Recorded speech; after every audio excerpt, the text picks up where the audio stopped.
After my husband, a retired Army lieutenant colonel, suddenly passed away, my mother-in-law stood in front of a crowded courtroom and declared she was taking the house, the family business, and every single asset he left behind. My attorney begged me to fight her aggressive takeover. I just shook my head and told him to let her have it all. The entire gallery thought I had lost my mind with grief. At the final hearing, I signed every transfer document without hesitation. She smiled like she had just won the lottery. Then the judge closed the file, looked at her defense attorney, and asked a single question that instantly stripped her of her wealth and her freedom. I am Audrey, 34 years old, and until that day, my in-laws thought I was just a naive gold digger. Before I continue this story, let me know where you are watching from in the comments below. Hit like and subscribe if you have ever had to stand up to toxic family members who desperately underestimated your true worth. The scent of stale coffee and sharp military brass polish filled the heavy air of my living room. We had just buried my husband David exactly 2 hours earlier. Dozens of generals, defense contractors, and high-ranking officers murmured in hushed, respectful tones across the main floor of our Alexandria, Virginia home. The property was a historic $1.5 million colonial estate located right in the heart of the National Defense Contractor Hub. I stood silently by the massive granite kitchen island, adjusting the sleeves of my black dress, desperately trying to maintain my composure, while the devastating reality of David's fatal brain aneurysm still crushed the breath out from my lungs. That was exactly when a sharp synthetic beep broke right through the quiet, somber chatter of the morning guests. A bright red laser dot danced frantically across the imported Italian marble of my custom fireplace. I turned around to see my sister-in-law Nia aggressively pressing a digital measuring tape against the far wall. She was a highly pragmatic, ruthless local real estate agent, and right now she was wearing a tightly fitted designer morning dress that looked far more suited for an upscale cocktail party than a military funeral. She pressed the button again, happily logging the dimensions of my living room into her shiny tablet, while an older Army general literally stood 3 feet away from her holding a delicate teacup. I walked straight over and put my hand directly in front of the blinding laser beam. I kept my voice incredibly low so the prestigious guests would not overhear our private dispute. "Put that measuring device away right now, Nia. This is a memorial repast for your brother-in-law, not a casual property showing." Nia barely even blinked at my stern reprimand. She slowly lowered the digital measuring tape, smoothed a completely invisible wrinkle from her dark skirt, and let out a soft, highly condescending sigh. She looked around the expansive living room with sheer unfiltered greed practically glowing in her dark eyes before turning her arrogant gaze back to me. "I am just getting a crucial head start, Audrey. Nathan and Patricia both agreed that we need to move extremely fast on this asset. You will definitely be out of here by the end of the month anyway, so I am just mapping the floor plan for the staging furniture." I stared at her, genuinely shocked by the sheer unadulterated audacity of her terrible timing. My poor husband was not even cold in the ground yet, and his African-American sister-in-law was already furiously calculating her lucrative real estate commission on my beloved home. "This is my personal house, Nia. David and I bought it together with our combined savings. You have absolutely no legal right to measure a single inch of this property today." Nia let out a sharp, mocking laugh that instantly drew the confused attention of a nearby major.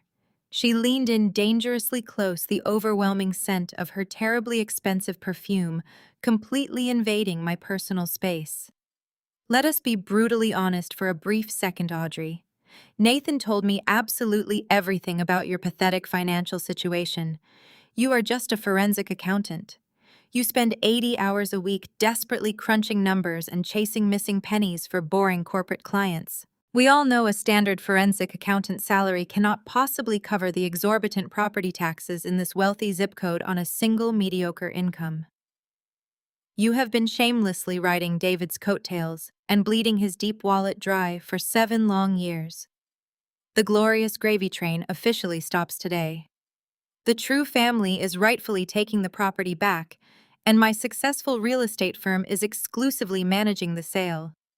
You should really start looking for a cheap, tiny apartment in the grimy suburbs before you inevitably run out of cash.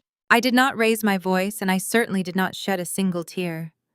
My intense profession constantly required me to dismantle highly complex financial frauds by remaining completely detached, calculating, and observant. I simply watched Nia smugly adjust her heavy designer purse, a fake luxury bag I knew for an absolute fact she bought using her husband Nathan's severely overdrawn credit card. They had spent the entirety of our marriage maliciously whispering that I was a broke, unworthy outsider who somehow hit the jackpot by marrying a wildly successful military contractor.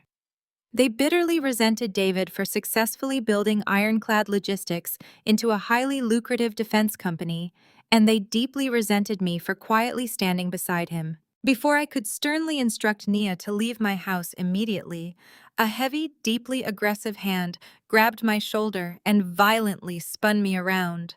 My cruel mother-in-law, Patricia, stood right there, her face twisted into a chilling mask of pure entitlement.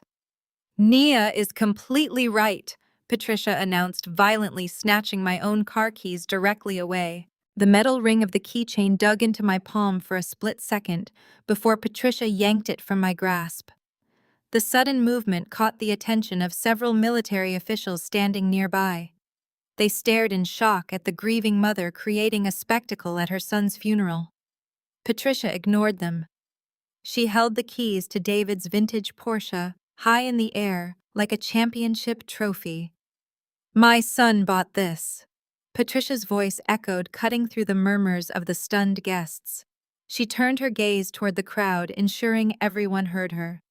"You have clung to his uniform and wallet for 7 years, Audrey. You leave with what you brought. Nothing." The silence was deafening. Nia stood a few feet away with her measuring tape tucked under her arm, a triumphant smirk on her lips. They expected me to shatter. They wanted me to burst into dramatic tears or run out in humiliation.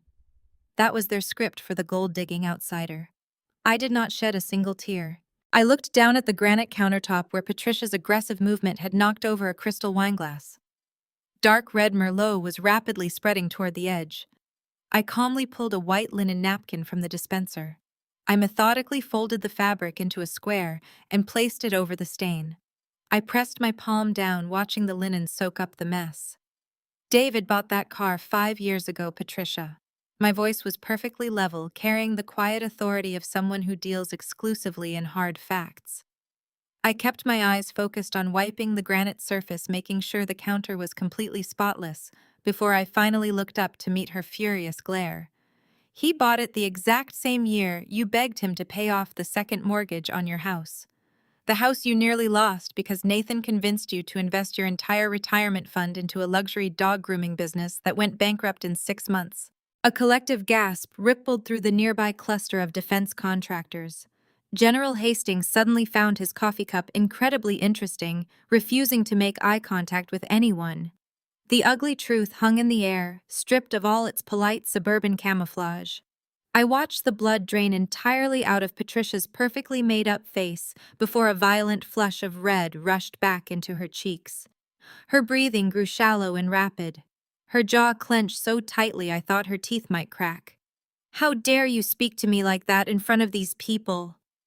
Patricia hissed, her voice dropping to a dangerous, guttural register.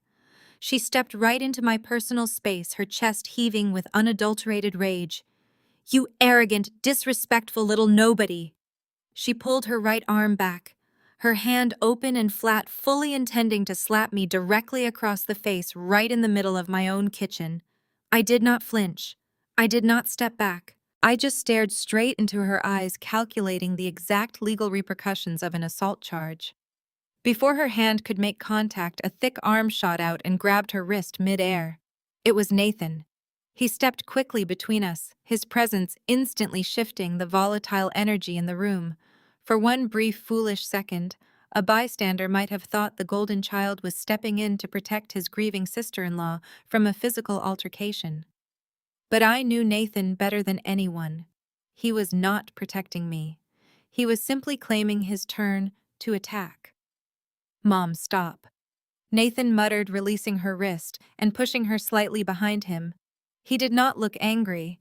He looked wildly impatient, like a king who was tired of dealing with unruly peasants. Do not waste your energy on her. We have much bigger things to handle right now. Nathan adjusted the collar of his expensive black suit, a suit I knew for a fact David had paid for just 3 months ago because Nathan's credit cards were maxed out. He turned his full attention to me, standing unusually close, trying to use his height to intimidate me. The smell of strong bourbon rolled off his breath, mixing with his heavy cologne.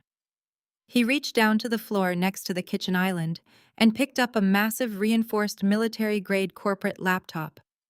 It was David's primary workstation for ironclad logistics. Without a single word of warning, Nathan shoved the heavy metal device violently into my chest. The sharp corner of the laptop dug painfully into my ribs, but I caught it instinctively before it could hit the floor. The metal was cold against my palms. I am the only man left in this family now, Audrey. Nathan stated, his voice dripping with absolute entitlement and unearned authority. He puffed out his chest, glancing quickly at the military generals to ensure they were witnessing his supposed display of strong leadership. I am taking over Ironclad Logistics effective immediately. The company needs strong, decisive male leadership moving forward, not a bean counter. I held the heavy laptop against my chest, feeling the smooth metal casing under my fingertips. I looked at Nathan, taking in his inflated ego, his desperate need for control, and his complete lack of basic operational knowledge. Ironclad Logistics was a highly complex web of military contracts, federal compliance regulations, and international shipping manifests. It was a massive machine that required precision and discipline, two traits Nathan famously lacked entirely. Give me the master server passwords. Nathan demanded, leaning in closer so his flushed face was just inches from mine. His dark eyes were wide with frantic, aggressive energy. He forcefully tapped a thick finger against the cold metallic casing of the computer I was holding. I know David trusted you with all the administrative credentials. I need full access to the private banking portals, the client manifests, and the offshore accounts. Give me the passwords right now. I will not ask you a second time before taking action. I kept my grip incredibly firm on the heavy brushed aluminum chassis of the Ironclad Logistics master laptop. Nathan stood dead center in my path, his broad shoulders squared deliberately, cutting off my route to the kitchen exit.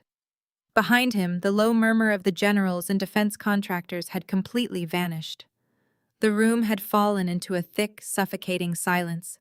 They were all watching this grotesque display of family greed play out over the literal ashes of my husband. Nathan took another aggressive step forward, trapping me between his imposing frame and the sharp edge of the granite kitchen island. He lifted his arm and pointed a thick, perfectly manicured finger directly at my face. You are not walking out of this room until you give me full administrative access. I am the rightful head of Ironclad now. David would have truly wanted his own flesh and blood securing the family empire. I stared at him, letting a heavy silence stretch between us. You do not know what a Department of Defense compliance audit looks like, Nathan. I kept my tone conversational, though my heart beat a rhythmic drum against my ribs. You failed basic accounting twice in college. This company handles highly classified supply chain data for overseas military operations. It is not one of your flashy bankrupt tech startups.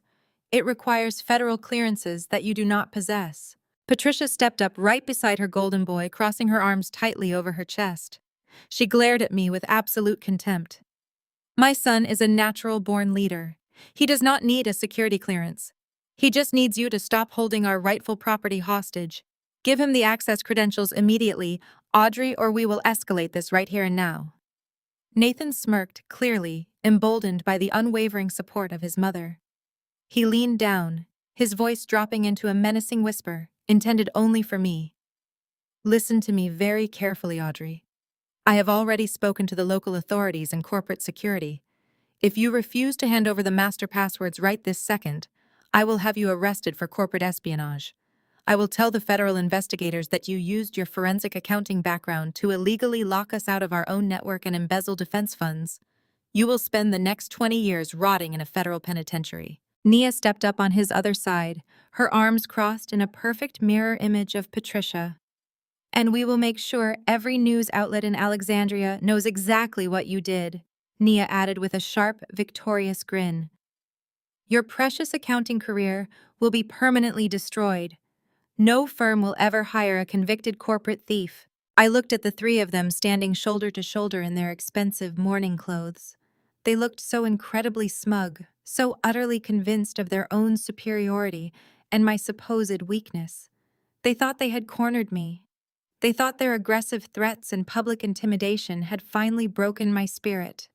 What they did not understand was that in the complex world of high-stakes financial forensics, you never actively stop a careless criminal who is aggressively demanding the murder weapon. You simply hand it to them and step back to avoid the inevitable blood splatter. I let out a long, slow breath, relaxing my shoulders to perfectly project the image of a defeated, terrified widow. I lowered my eyes to the cold marble floor, playing the exact role they expected from me. You win, I said, letting a slight manufactured tremor enter my voice. I will give you the access. Nathan barked out a harsh, triumphant laugh. That is what I thought. Write it down, now. I carefully balanced the heavy laptop on the edge of the kitchen island. I reached into the inner pocket of my tailored black blazer and pulled out a slim silver pen and a small pad of yellow sticky notes. My hand was perfectly steady as I wrote down the intricate 16-character alphanumeric string that granted total unrestricted access to the ironclad logistics master servers. I tore the yellow square from the pad. I turned to Nathan and slapped the sticky note directly onto the lapel of his expensive black suit. It is all yours, Nathan. Lead the way. Nathan grabbed the sticky note, his eyes lighting up with unadulterated greed as he read the complex password. He practically hugged the heavy laptop to his chest, looking at his mother and his wife like he had just conquered the entire world. Patricia reached out and proudly patted his cheek, shooting me a final look of pure toxic victory. Nia let out a loud theatrical sigh of relief and immediately went back to tapping measurements into her digital tablet. I did not say another word. I turned my back on the three of them and walked away. I moved smoothly through the crowd of silent, watchful guests, keeping my posture perfectly straight and my expression entirely unreadable. I stepped out of the suffocating heat of the living room and slipped into the quiet, cool sanctuary of the grand front hallway. The heavy mahogany front door framed by tall glass panels stood just a few short feet away. I paused there for a brief moment, letting the silence wrap around me like a protective shield.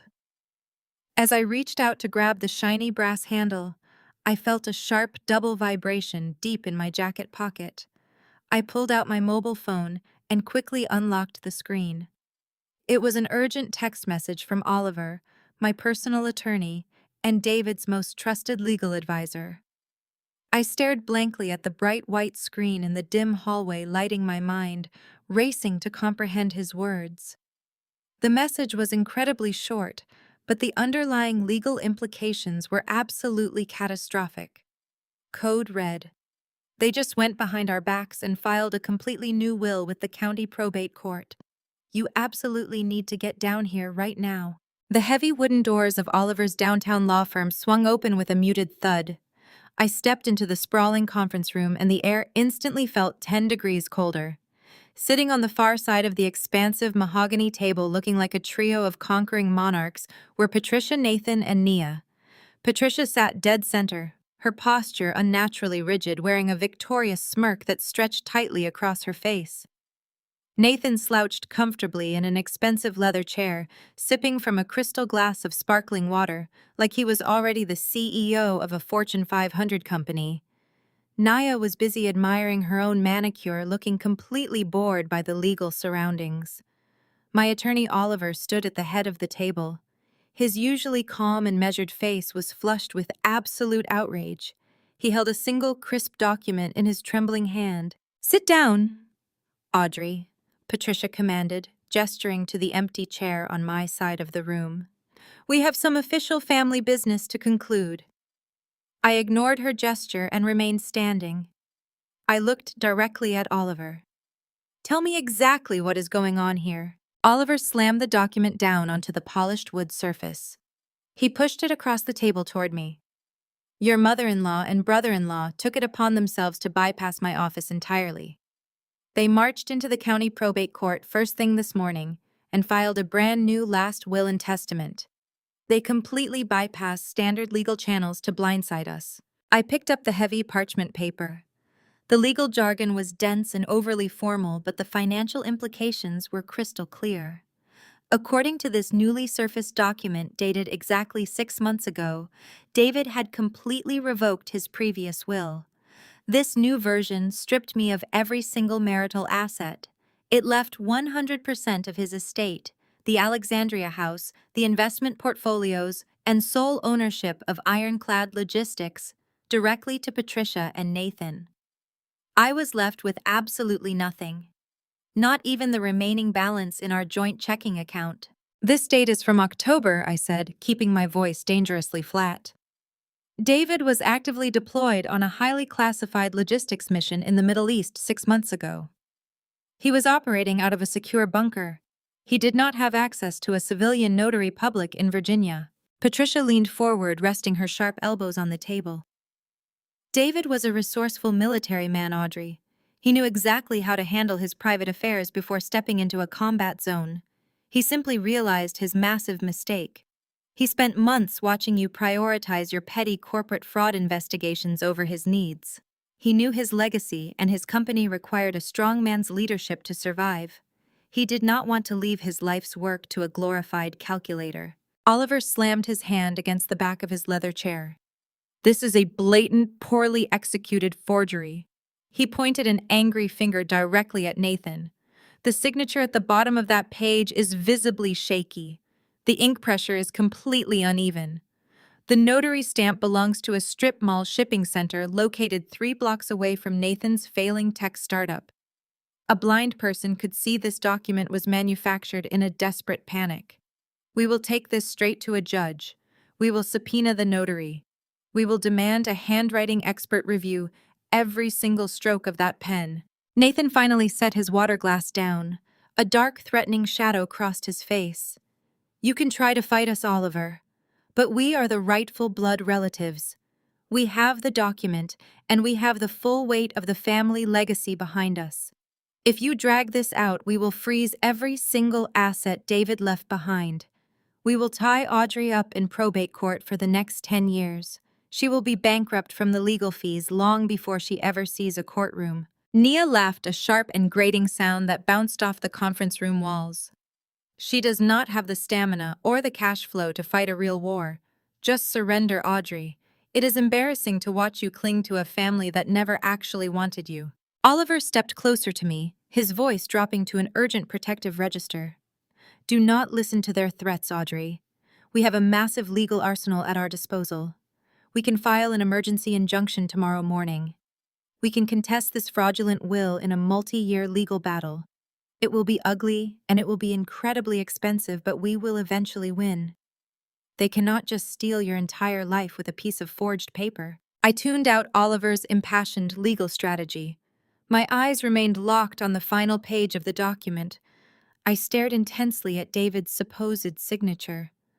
Oliver was right.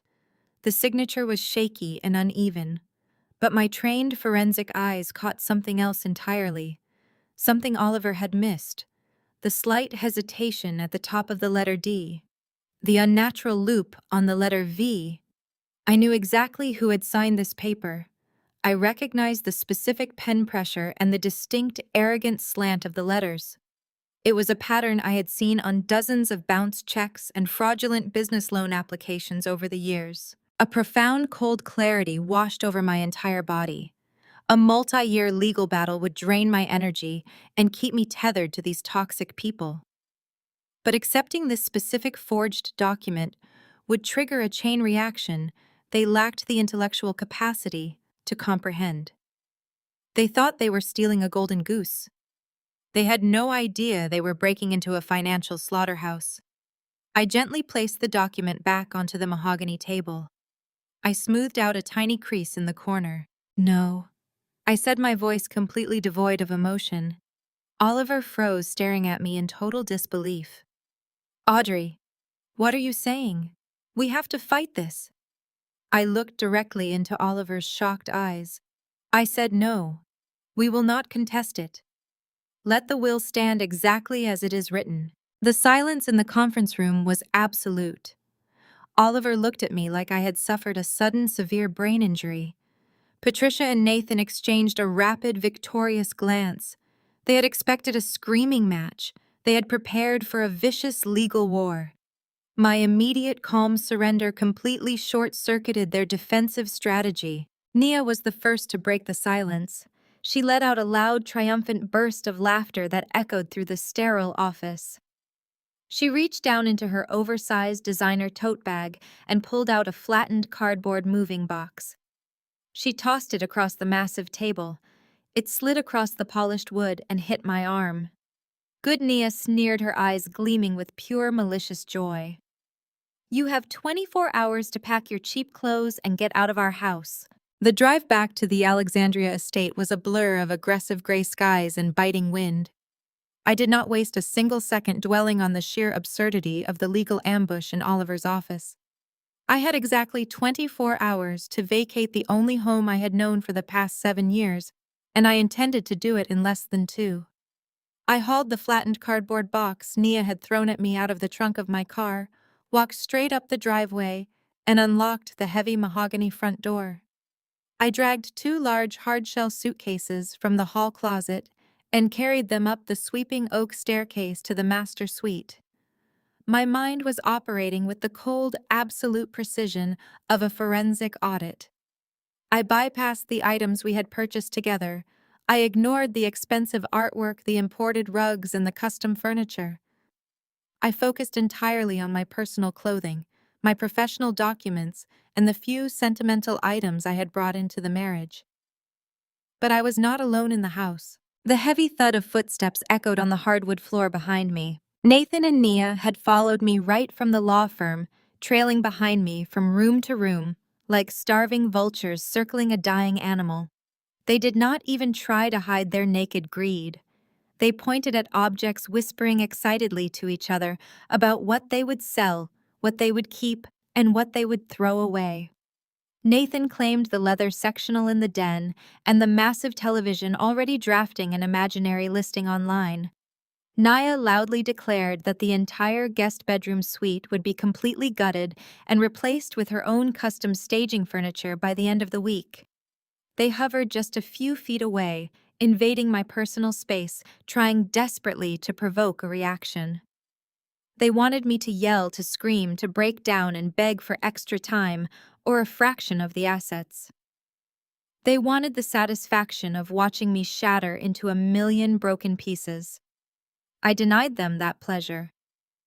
I folded my dark skirts and tailored blazers with methodical, deliberate care, placing them neatly into the bottom compartment of the first suitcase without uttering a single word. My absolute silence seemed to infuriate Nia even more. She paced around the master bedroom, her designer heels clicking sharply against the polished wood. She dragged her fingers along the edge of my antique vanity table, inspecting it for dust, her eyes darting around the room, looking for something valuable to claim. The vanity was my private sanctuary, holding my most personal belongings. It sat beneath a large ornate mirror that caught the afternoon light. Nia stopped pacing. Her dark eyes locked onto a small, velvet-lined mahogany box, resting near the edge of the glass surface.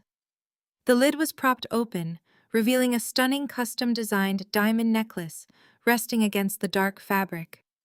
The brilliant cut stones caught the light, throwing fractured rainbows across the pale walls of the bedroom. It was a spectacular, undeniable display of wealth, and Nia was drawn to it instantly. She stepped forward, her hand reaching out with a terrifying sense of entitlement. Her perfectly manicured fingers hovered over the glittering diamonds. She did not even look at me as she prepared to snatch the jewelry right out of its protective case. "We will be keeping this, Audrey," Nia announced, her voice dripping with extreme arrogance and unearned authority.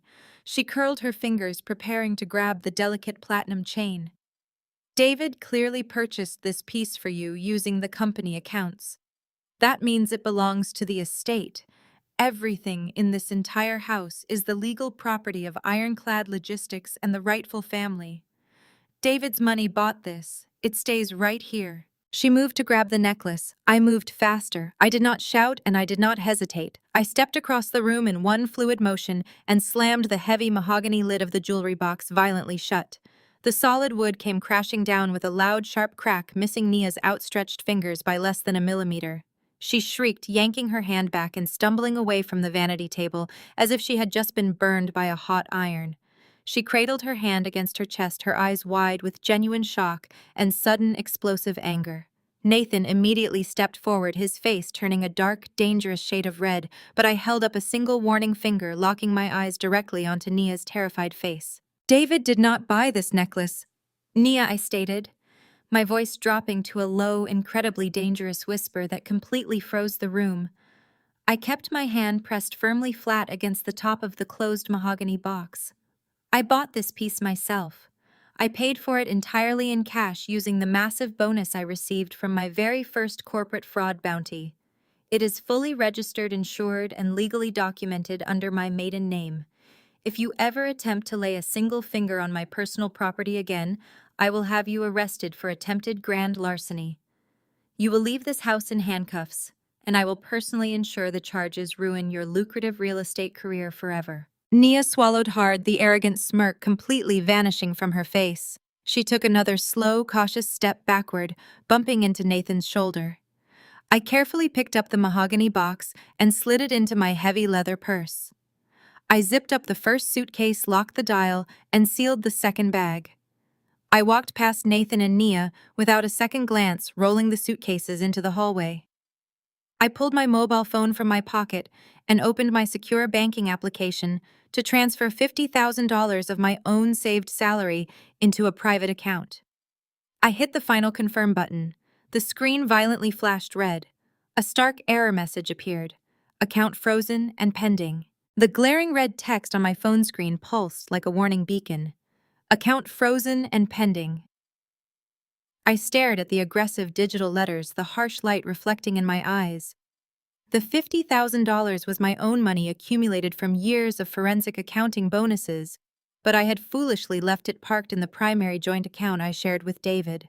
I instantly locked my phone and carefully slid it into my dark blazer pocket. There was no time for panic. Panic was a useless emotion reserved for people who did not have a contingency plan. I gripped the handles of my two heavy hardshell suitcases and pulled them out of the master bedroom. I navigated the sweeping oak staircase one final time, the wheels of my luggage thumping rhythmically against the carpeted steps. The sprawling Alexandria estate, with its imported marble and historic architectural details, already felt like a foreign country. The suffocating scent of Patricia's heavy floral perfume lingered in the air, a toxic reminder of the hostile takeover that had just occurred. I pushed through the heavy mahogany front door and stepped out onto the expansive slate porch. The Virginia sky had turned a bruised, violent shade of purple. A cold, biting wind whipped across the manicured lawn, carrying the sharp scent of impending rain. Nathan stood squarely in the middle of the wide, circular driveway, deliberately blocking the path to my modest sedan. He held his expensive smartphone up in the air, the screen facing me, though I was too far away to read the text. A smug, victorious grin stretched across his flushed face. He looked like a man who genuinely believed he had just checkmated a grandmaster. I walked down the slate steps, the heavy suitcases rattling behind me. As I approached my vehicle, Nathan took a deliberate step to the left, cutting off my access to the driver's side door. I stopped, keeping my distance, calculating his erratic energy. I reported suspicious activity to the bank branch manager exactly 10 minutes ago, Nathan announced, his voice carrying easily over the rising wind. I informed them that an unauthorized user was attempting to drain the primary accounts. Since I am now the legally appointed executor of the new will, all joint accounts are completely frozen, pending a thorough multi-week fraud investigation. You cannot touch a single penny. I looked at him, maintaining my absolute icy composure. You are freezing funds that consist entirely of my direct deposits, Nathan. That is a dangerous game to play with a forensic auditor. Nathan threw his head back and laughed, a harsh grating sound. It is my game now, Audrey. Ironclad Logistics owns that vehicle too. David bought it under the corporate fleet account. You do not get to drive away in company property. He shoved his phone into his pocket and crossed his arms. You can walk to your new life. The first heavy drops of freezing rain began to fall, hitting the paved driveway with loud, sharp smacks. I turned my head slightly toward the house. Patricia had stepped out onto the covered slate porch, shielded from the sudden downpour. She stood tall, her posture radiating pure, unfiltered malice. Look at her, Nathan. Patricia called out, her voice dripping with sheer mockery. Look at the brilliant accountant now. She thought she could outsmart this family. She thought she could ride my son's coattails forever and inherit an empire she did absolutely nothing to build. Now she is exactly where she belongs, out in the cold with nothing but the clothes on her back. Take a good look, Audrey. This is what happens when a gold digger tries to play in the major leagues. I did not engage. Engaging with their delusional narrative would only validate their false sense of authority. I adjusted my grip on the luggage handles. I turned away from my car, away from Nathan's arrogant smirk, and away from Patricia's venomous taunts. I began the long walk down the winding quarter-mile driveway toward the main road. The rain quickly escalated into a torrential downpour, soaking through my tailored black blazer and plastering my hair to my face. The heavy suitcase wheels dragged sluggishly over the wet pavement, fighting me with every step. Behind me, the sound of Nathan and Patricia's cruel laughter echoed through the storm, a harsh soundtrack to my physical eviction. I kept my eyes focused straight ahead, counting my steps, regulating my breathing. I did not shed a single tear. I did not feel a single ounce of despair. I felt a profound, chilling sense of anticipation growing rapidly within my chest. I marched through the heavy iron security gates of the estate and turned down the long public sidewalk, finally slipping out of their immediate line of sight. 2 long blocks down the quiet street, I found a small rusted bus stop awning. I pulled my 2 wet suitcases under the meager shelter, stepping out of the punishing rain. Water dripped steadily from my chin and soaked the cuffs of my dark trousers. I reached into my pocket, carefully wiping rain from the glass screen, and retrieved my mobile phone. I bypassed my standard contacts entirely and quickly opened a secure, highly encrypted messaging application hidden deep within my private device folders. I typed in a complex multi-factor authentication passcode, unlocking a highly restricted dialer interface. I punched in a direct unlisted federal number and held the phone tightly to my damp ear. The secure line rang exactly twice before a sharp professional voice answered me. Keller. I stood completely still and stared out at the gray, rain-swept street, a genuine, terrifying smile finally breaking across my cold, wet face. Agent Keller, it is Audrey. My voice was perfectly steady, cutting through the loud background noise of the heavy storm. Yes, the protocol is fully active right now. They just took the legal bait completely. They just locked themselves permanently inside the burning building. Nathan wasted absolutely no time settling into the massive leather chair behind David's executive desk. The corner office at Ironclad Logistics offered a panoramic view of the city skyline, a view Nathan firmly believed he had always deserved. He spun the gold-plated pen between his fingers, dismissing the senior logistics managers who had come to brief him on the upcoming quarterly audits. He had zero interest in shipping routes, supply chain bottlenecks, or fuel profit margins. He cared exclusively about the unlimited corporate expense account that was now officially linked to his name. Within 48 hours of taking control, Nathan had completely abandoned any pretense of responsible leadership. He authorized a massive 6-figure bonus for himself, labeling it an essential executive transition fee. Then he drove straight to the premier maritime dealership at the marina. He did not even bother to negotiate the price on the 80-foot luxury yacht. He simply handed over the black corporate credit card, demanding the vessel be prepped for a weekend launch party. He signed the preliminary purchase agreements with a frantic, aggressive scrawl, already imagining the look of sheer envy on the faces of his former startup investors. While Nathan was busy spending millions of imaginary corporate dollars, his wife was aggressively monetizing the stolen Alexandria estate. Nia moved through my former home with a clipboard and a manic gleam in her eyes. She hired a team of premium real estate photographers to capture the sweeping staircases and custom architecture. She hosted an exclusive invitation-only staging event for the top-tier brokers in the metropolitan area. She stood in the center of the grand foyer holding a glass of imported champagne, openly bragging to her jealous colleagues about how she had effortlessly secured the premier listing of the decade. She spun a fabricated tragic tale about how David's unfortunate widow had suffered a complete mental breakdown, forcing the family to step in and liquidate the marital assets for her own good. Patricia, meanwhile, focused entirely on cementing her restored social dominance. She booked the grand ballroom at the historic Oak Ridge Country Club for a lavish Thursday night dinner. She invited the wealthiest socialites, local politicians, and influential board members. Patricia sat at the head of the long banquet table, dripping in newly purchased diamonds. She tapped her crystal flute with a silver spoon, commanding the absolute attention of the room. She raised her glass high, offering a tearful, highly rehearsed toast to her late son. She praised Nathan for stepping up to carry the heavy mantle of leadership, and she proudly toasted to protecting the sacred family wealth from those who would seek to drain it. She felt absolutely invincible. 20 miles away from the country club celebration, the reality of the situation painted a very different picture. I sat in a dimly lit, foul-smelling room at a cheap roadside motel off the interstate highway. The floral bedspread was faded, and the air conditioning unit rattled violently in the window, but I did not care about the aesthetics. I had pushed the rickety wooden desk against the far wall and transformed the cramped space into a high-tech financial command center. 4 portable monitors illuminated the dark room with a harsh blue glow. Complex forensic accounting software scrolled rapidly across the screens, displaying massive walls of encrypted banking code, hidden ledger transfers, and offshore corporate shell accounts. I held a lukewarm cup of bitter vending machine coffee, watching the digital tripwires I had meticulously planted months ago finally begin to snap.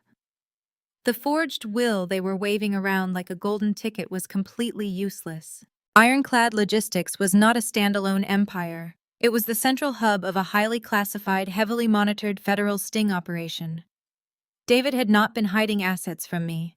We had been working together to track a massive international money laundering syndicate that had attempted to use his shipping routes to move illicit funds.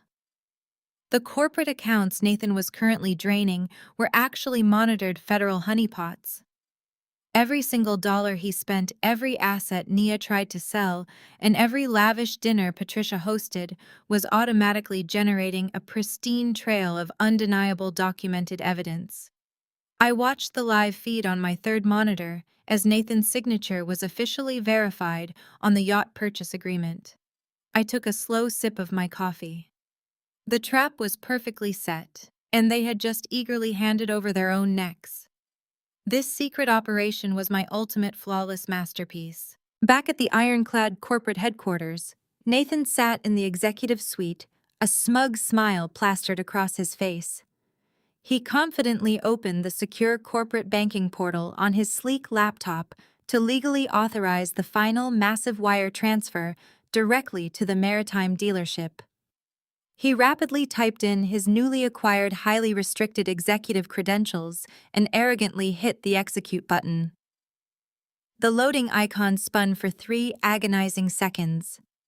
Then the screen went completely black. A harsh, bright red warning box violently flashed across the center of the monitor. The bold white letters spelled out a devastating message. Transaction denied. Critical security freeze. Federal authorization required. Nathan scoffed, assuming it was a simple banking glitch. He aggressively clicked the mouse, refreshing the page and attempting the transfer a second time. The exact same aggressive red warning box immediately appeared again, followed instantly by a sudden, total lockout of the entire corporate network system. His access was completely revoked forever. A cold sweat broke out across his forehead. He grabbed his office phone to call the bank manager, but the line was completely dead. Panic, incredibly sharp and completely undeniable, finally pierced through his thick layer of unearned arrogance. He realized he did not have the security clearance codes. Only one person had the administrative override protocols. He slammed his fists onto the mahogany desk, knocking his expensive coffee mug onto the floor. He stormed out of the office, shoving past his terrified assistants, desperate to find me. The harsh fluorescent lighting of the First National Bank branch in downtown Alexandria was a stark contrast to the dark blue-lit motel room where I had spent the entire night dismantling Nathan's stolen empire. I sat perfectly still in a stiff leather chair across from a junior branch manager, handing over a stack of notarized documents. My objective was simple. I needed to legally detach my remaining private accounts from the ironclad logistics corporate umbrella before the inevitable federal raid froze every single financial institution associated with the name. The young banker typed frantically, his eyes darting nervously between my pristine identification papers and the blinking screen of his terminal. The bank lobby was otherwise an oasis of quiet, mundane suburban commerce. Elderly couples deposited pension checks. Small business owners waited patiently in line, holding deposit slips. The soft classical music playing through the ceiling speakers provided a calming, sterile soundtrack to the morning. That fragile peace shattered instantly. The heavy glass double doors of the bank lobby did not just open. They were violently shoved apart. They crashed against the exterior brick walls with a deafening thud that made half the tellers jump behind their counters. Nathan stormed into the quiet financial institution like a cornered rabid animal. His designer suit, purchased just days ago with stolen corporate funds, was deeply wrinkled and stained with spilled coffee. He was sweating profusely, his chest heaving as he scanned the room. Nia marched right behind him, clutching a brand-new, obscenely expensive red Cartier handbag against her chest like a protective shield. Her perfectly staged poise had completely evaporated, replaced by a frantic, wide-eyed panic. The bank security guard, a retired police officer reading a newspaper near the entrance, instantly dropped his paper and reached for the radio clipped to his belt. Nathan's wild eyes locked onto me, sitting calmly in the glass-walled cubicle. He did not care about the audience. He did not care about the security guard moving swiftly toward him. He marched straight across the polished marble floor, his expensive dress shoes echoing like gunshots in the sudden terrified silence of the lobby. He slammed his open palms flat against the glass of the cubicle, rattling the delicate partitions. Nia pushed past him, pointing an aggressive manicured finger directly at my face. "You hacked the company!" Nia yelled across the lobby, her shrill voice echoing off the high ceilings and causing several customers to physically recoil. "The trust fund is locked." I did not flinch. I did not break eye contact. I calmly reached out and gathered my personal banking documents, sliding them neatly into a manila folder. I thanked the junior manager, who was now staring at Nathan with wide, terrified eyes, and slowly stood up from my chair. I stepped out of the cubicle and walked into the center of the lobby, creating a physical barrier between my furious in-laws and the frightened bank staff. "You are making a public spectacle of yourselves," I stated, keeping my voice dangerously flat and completely devoid of emotion.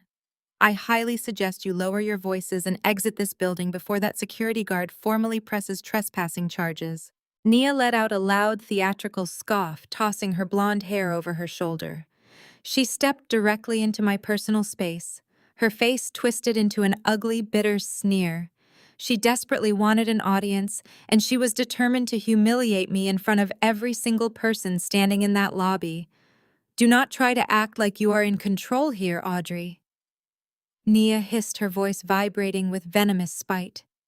"We know exactly what you did. You used your little computer tricks to freeze the corporate accounts because you cannot handle the truth. You are just mad because David finally realized a real man needs a traditional family, not a woman who works 80 hours a week tracing missing pennies. He was disgusted by you. He was exhausted by your endless spreadsheets, and your complete lack of warmth. He wanted a legacy, and he knew a cold calculating machine like you could never give him one. That is exactly why he cut you out of the will and left his life's work to the blood relatives who actually know how to build an empire. Nathan vigorously nodded in agreement, pointing a trembling, accusing finger at my chest. Unlock the portal right now, Audrey. I am the legal executor. I have the signed documents. You are committing corporate sabotage, and I will personally see you thrown in federal prison for the rest of your pathetic life. I need that wire transfer to go through today. You have absolutely no right to interfere with my company. The sheer delusion radiating from both of them was almost impressive. They were standing in the middle of a public bank, actively demanding access to a federal honeypot, while loudly confessing their intent to drain assets they did not legally own. Nia clutched her red bag tighter, jutting her chin out in a pathetic display of manufactured dominance. She genuinely believed her harsh words about my marriage were cutting me deeply.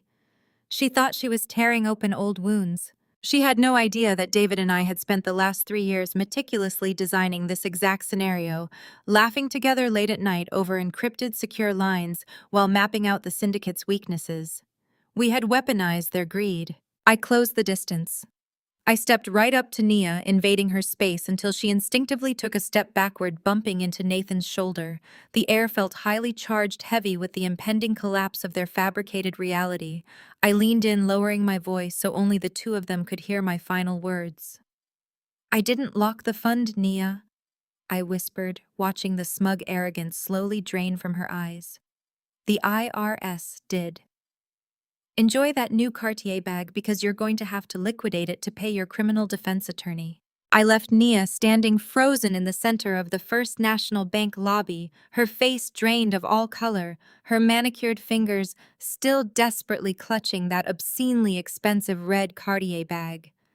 Nathan was speechless beside her, his mouth opening and closing without producing a sound.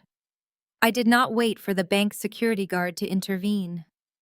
I simply turned on my heel and walked out through the heavy glass double doors, stepping into the humid Virginia afternoon. The drive back to my temporary headquarters at the roadside motel was a quiet exercise in mental recalibration. The initial phase of the operation was officially complete. They knew they were cornered. Now I expected them to lash out like trapped predators. I parked my modest sedan at the far end of the cracked asphalt lot and walked toward my ground floor room. My analytical mindset registered the anomaly before my conscious brain fully processed it. The heavy metal door to my room was slightly ajar. Deep, jagged splinters of cheap pine wood littered the concrete walkway. Someone had violently kicked the door right off its hinges. I stopped scanning the quiet motel courtyard. The area was completely deserted. I pushed the ruined door open with my shoe and stepped inside. The foul-smelling room had been subjected to a highly chaotic, aggressive rampage. My two large hardshell suitcases were overturned in the center of the stained carpet. Every single piece of my professional clothing had been violently dragged out and slashed to ribbons. Silk blouses, tailored skirts, and wool blazers were shredded into completely unrecognizable piles of fabric.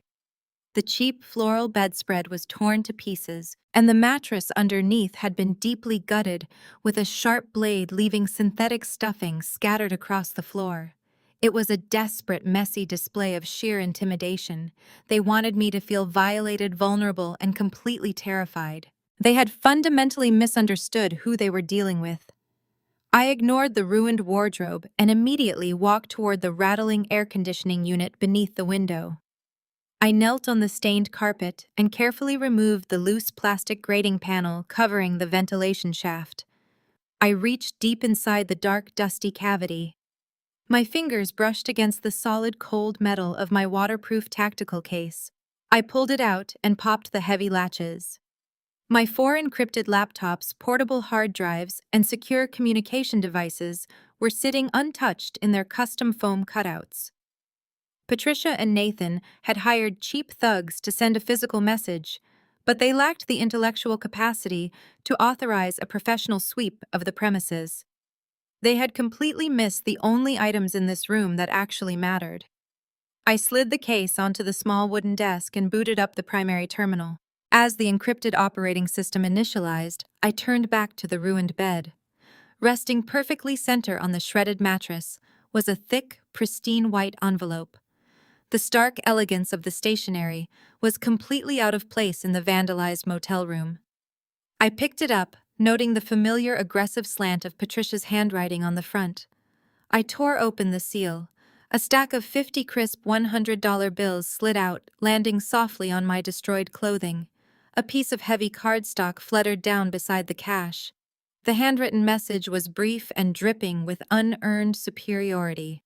"Take this and leave Virginia immediately, or my lawyers will completely destroy you." It was an insulting, pathetic attempt at a bribe masked as a generous exit strategy. They genuinely believed $5,000 in untraceable cash would be enough to buy my silence and my prompt departure. Right on cue, my secure mobile phone began vibrating aggressively against the wooden desk. I glanced at the glowing screen. Patricia's personal number was flashing. She had timed the call perfectly, assuming I had just walked into the room, discovered the destruction, and was currently shaking with fear. I tapped the green icon to accept the call and raised the device to my ear. I did not say a single word. I simply listened to her breathe.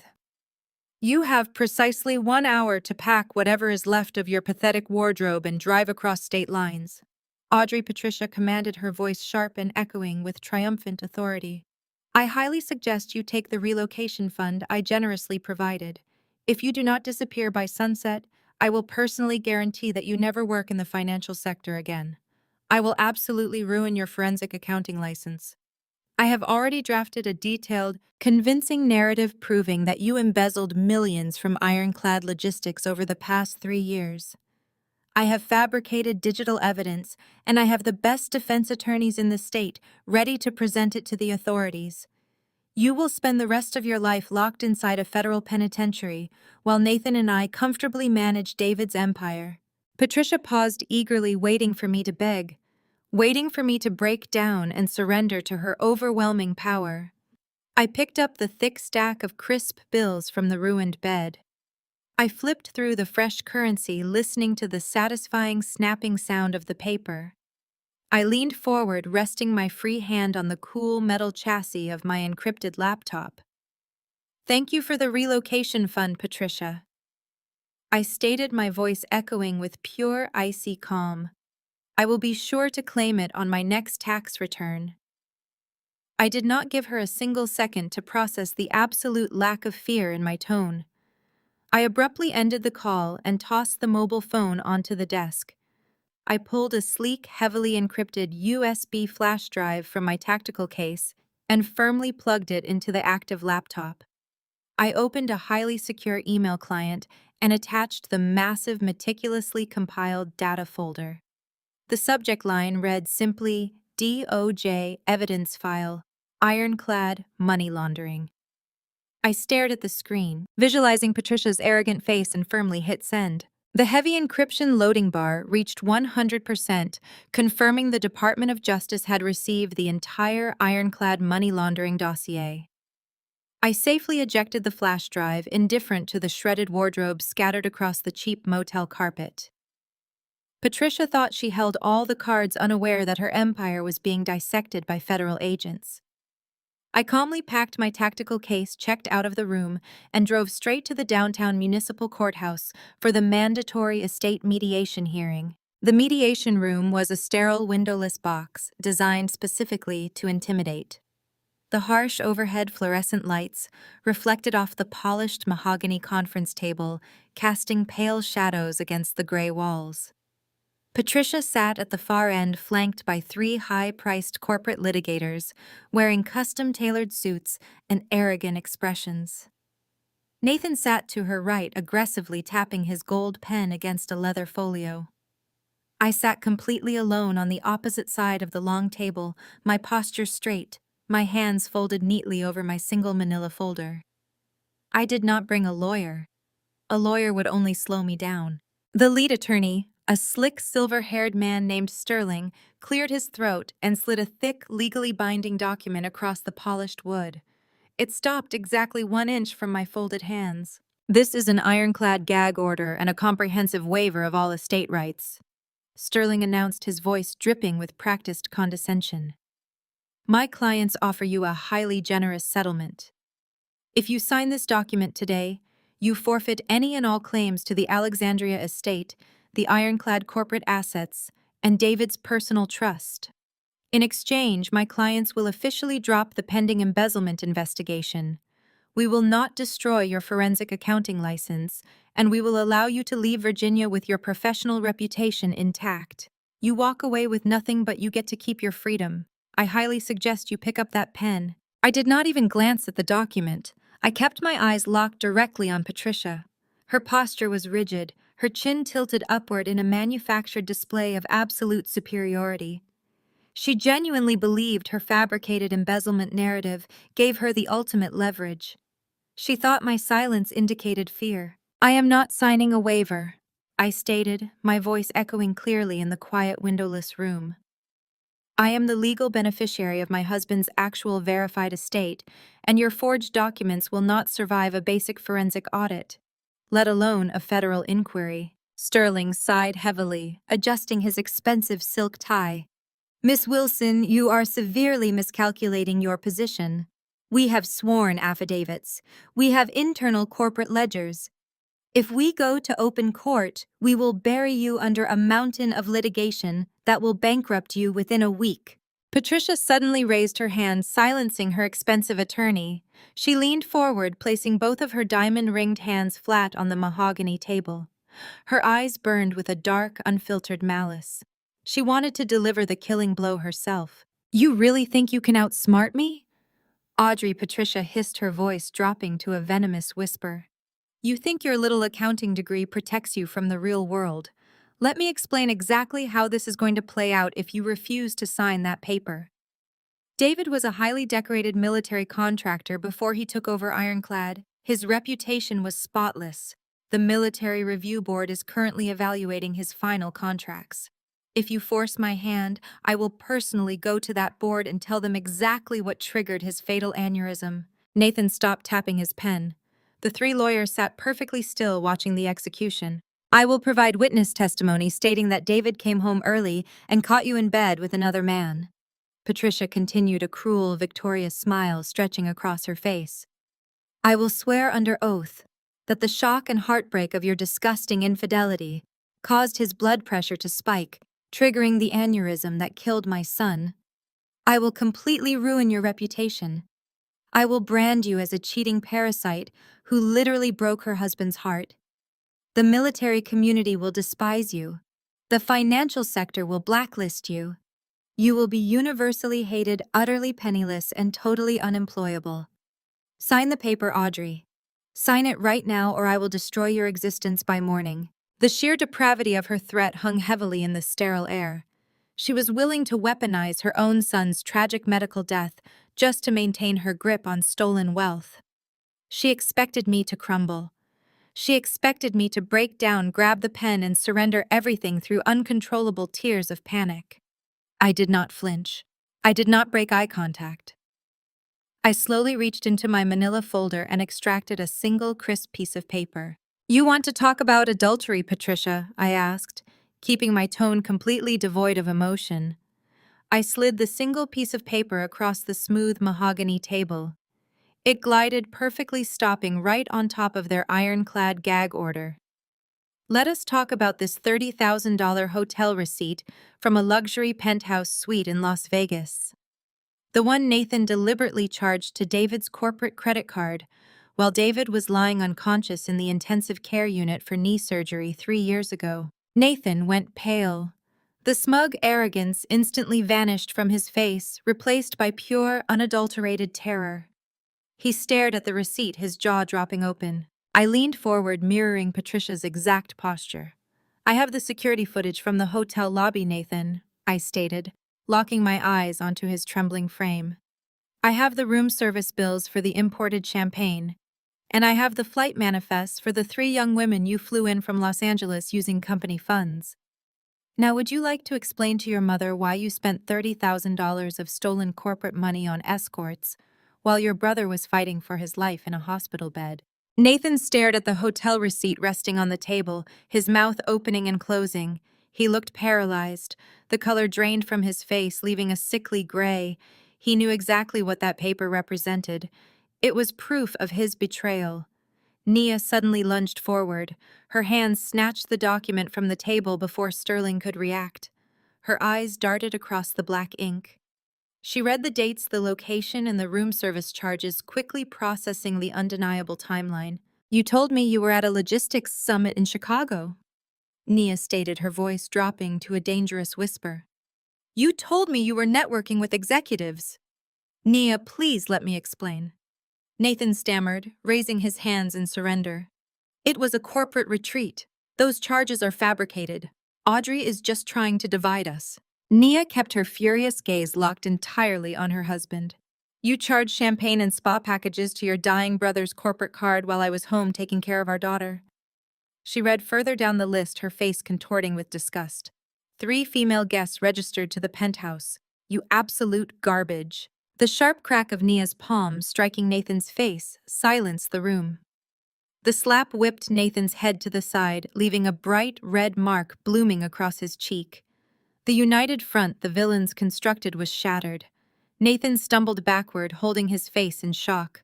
Nia threw the crumpled receipt at his chest. She turned and stormed out of the mediation room, slamming the door so hard the credentials rattled. Patricia slammed both her fists onto the mahogany table. The sharp noise snapped her 3 lawyers out of their stunned paralysis. Sterling reached out, attempting to pull the receipt away from Nathan, but Patricia swatted his hand away. She stood up, her body rigid with fury. She was losing control of the narrative, driving her to madness. "That piece of paper means absolutely nothing," Patricia screamed, pointing a trembling finger at me. "It is a desperate forgery created by a bitter widow who knows she has already lost everything." "You think a fabricated hotel bill changes the fact that David cut you out of his legacy? You think this cheap trick scares me?" I remained perfectly seated, my hands calmly folded over my empty folder. I maintained eye contact. Patricia turned her aggressive finger toward the mediator, a quiet former judge. "I demand you expedite this probate process immediately," she ordered, her voice shrill. "I want the judge to sign the final authorization this afternoon. She has no legitimate claims. She is trying to extort this family with falsified documents, and I will not allow this mediation to continue." The mediator adjusted his glasses, looking incredibly uncomfortable under Patricia's assault. "Mrs. Wilson, we must follow the standard protocols for contested estates. If there is evidence of corporate malfeasance, it must be evaluated." "There is no malfeasance!" Patricia shrieked, abandoning her sophisticated persona. "There is only a gold-digging parasite who refuses to accept her proper place. Force her to sign the waiver right now, or I will replace you with a mediator who understands how the law actually works." At that precise moment, the heavy wooden door to the mediation room swung open. Oliver, my personal attorney, rushed inside. He carried a battered old leather briefcase and wore a deliberately rumpled suit. He was panting slightly perfectly, executing the frantic, defeated persona we had meticulously rehearsed for 3 weeks. He apologized to the mediator for his delayed arrival, pulling out a chair next to me and dropping his briefcase onto the floor. Oliver looked at the aggressive waiver sitting on the table, then looked at the furious Patricia. He turned his attention to the mediator, clasping his hands together in a display of desperation. "Your Honor, we will concede the primary corporate assets," Oliver pleaded, his voice cracking.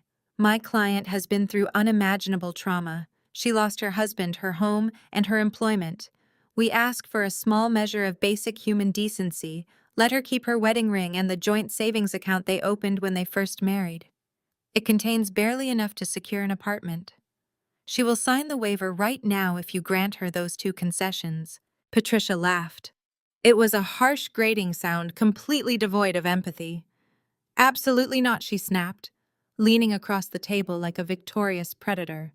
"She gets nothing. Not the ring, not the account. She leaves with the clothes on her back and her signature on that paper." The mediator sighed, heavily intimidated by Patricia's relentless pressure and Sterling's aggressive posturing. He looked at Oliver with genuine pity. I am sorry, counselor. The opposing party is unwilling to negotiate. I cannot force a concession.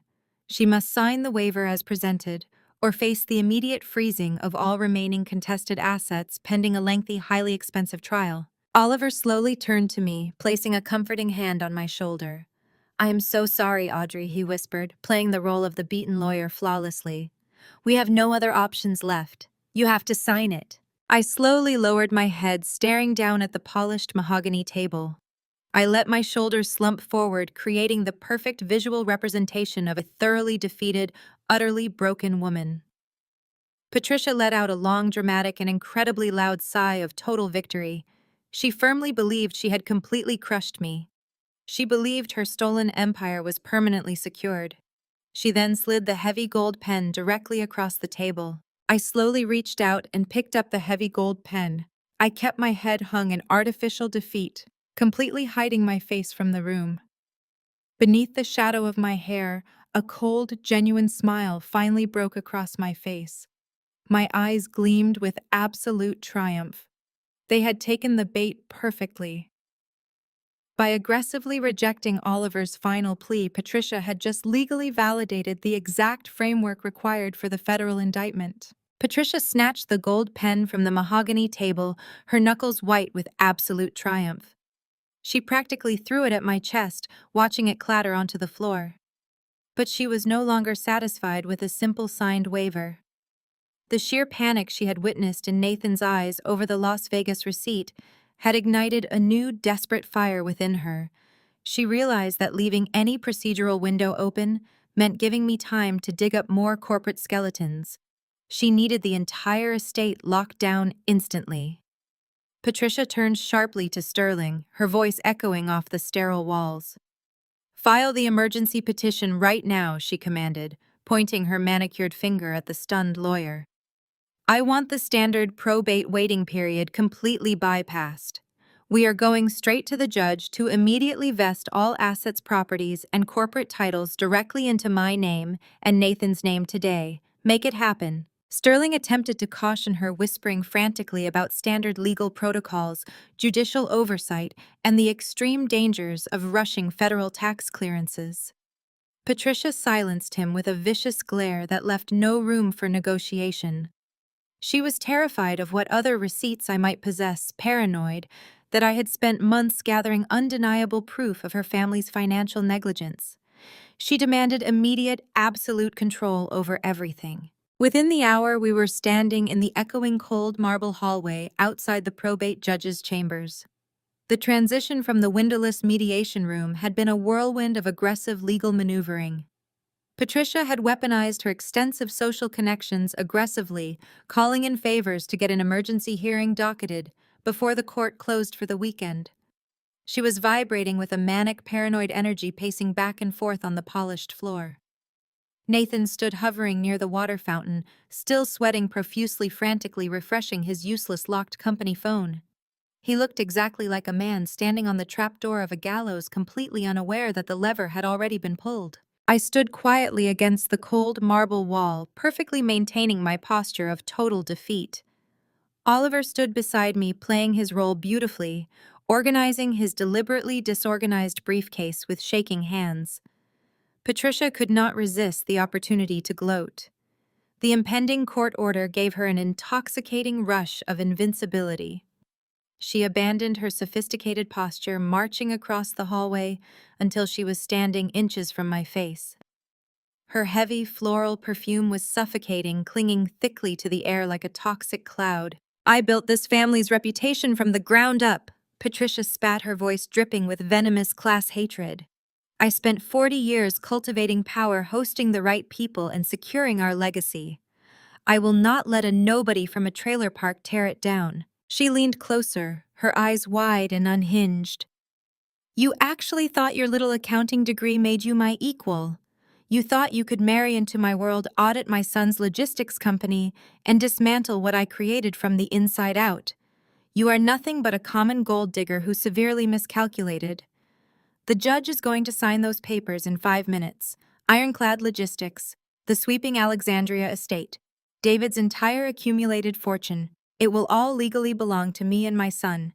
You are going to walk out of this courthouse with absolutely nothing, and if you ever breathe a single word about Nathan's trip to Vegas, I will make sure you spend the rest of your miserable life fighting brutal defamation lawsuits. I looked at her silently, studying the frantic pulse beating rapidly in her neck. She was operating purely on inflated ego and blinding fear. She did not understand how corporate liability functioned. She did not comprehend that by aggressively bypassing probate and taking immediate direct ownership of Ironclad Logistics, she was personally assuming all of the company's legal and financial liabilities. She was violently demanding to be crowned the queen of a burning castle. The federal agents currently reviewing my Department of Justice evidence file were analyzing a massive network of offshore money laundering accounts seamlessly tied to the very corporate titles Patricia was begging the judge to give her. She was eagerly putting her own head into the federal guillotine. Every meticulously forged document, every single manipulated financial ledger, and every illegal offshore transfer would now be legally registered directly under her own name.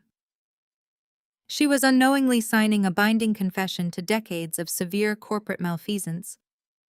The highly aggressive federal prosecutors would not even have to look for the true mastermind behind the staggering corporate fraud.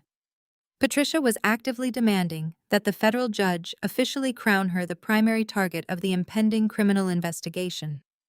It was a spectacular, self-inflicted destruction driven entirely by her own toxic, consuming greed. I calmly watched her perfectly manicured hands tremble with dark anticipation. The heavy oak doors to the judge's chambers suddenly swung open. A uniformed bailiff stepped out into the hallway, nodding solemnly towards Sterling. The judge was ready to review the emergency petition for immediate vesting. Patricia straightened her tailored designer jacket, smoothing out the invisible wrinkles. She took a deep theatrical breath, preparing to expertly play the role of the grieving, resolute matriarch, protecting her son's legacy from a bitter, hysterical widow. She glanced at me one final time, her lips curling into a cruel smile of absolute, unfiltered victory. She firmly believed she had won the war. She thought her aggressive maneuvering had effectively neutralized my ultimate threat. I took a very slow, deliberate step forward, completely erasing the remaining physical distance between us. I leaned in close to Patricia's ear, dropping the pathetic facade of the defeated victim. I let my voice resonate with a cold, terrifying certainty. "Be careful what you pray for, Mother," I whispered, ensuring my sharp words sliced through her manic confidence. "The crown is a lot heavier than it looks." Patricia threw her head back and laughed, a loud grating sound that echoed down the courthouse hallway. She completely missed the final warning. Nathan leaned back in the custom leather executive chair, resting his Italian leather shoes directly on the polished mahogany of the Ironclad Logistics CEO desk. The office used to belong to his brother David. For years, Nathan had resented this room. He hated the military commendations on the wall and the heavy atmosphere of actual earned respect. Now the room was his. He poured a generous measure of single malt whiskey into a crystal tumbler, enjoying the sharp burn as it slid down his throat. It was late afternoon the day before the final probate hearing. Patricia had masterfully manipulated the legal system, bullying the judge into scheduling an expedited vesting session for tomorrow morning. By noon tomorrow, Nathan would be the owner of a multi-million-dollar defense contracting empire. He smirked, taking another sip of the expensive liquor. Audrey had believed she could intimidate them with a single hotel receipt. She had grossly underestimated the power of the Wilson family legacy. Nathan felt utterly invincible, shielded by his mother's ruthless ambition and his own unearned entitlement. He picked up his gold pen, practicing his signature on a blank notepad, visualizing the massive corporate checks he would be signing by the end of the week. The heavy glass door to the executive suite swung open without a warning knock. Nathan dropped his feet from the desk, spilling a few drops of whiskey onto his pristine white shirt. He opened his mouth to berate his assistant for the intrusion, but the words died in his throat. The man standing in the doorway was not a corporate employee. He wore a cheap gray suit and a completely blank expression. He walked straight past the administrative desk, ignoring the frantic protests of the receptionist trailing behind him. The man carried a massive stack of thick manila folders. He approached the mahogany desk and dropped the entire stack directly onto Nathan's practiced signatures. The heavy thud rattled the crystal tumbler. Nathan jumped his face, flushing with immediate rage. "Who the hell are you?" Nathan demanded, his voice cracking slightly. "Get out of my office before I call building security." The man did not blink. He reached into his breast pocket, pulled out a small digital camera, and snapped a flash photograph of Nathan sitting behind the desk with the documents. "Nathan Wilson." The man stated, his voice carrying the flat mechanical tone of official government business. "You have been formally served."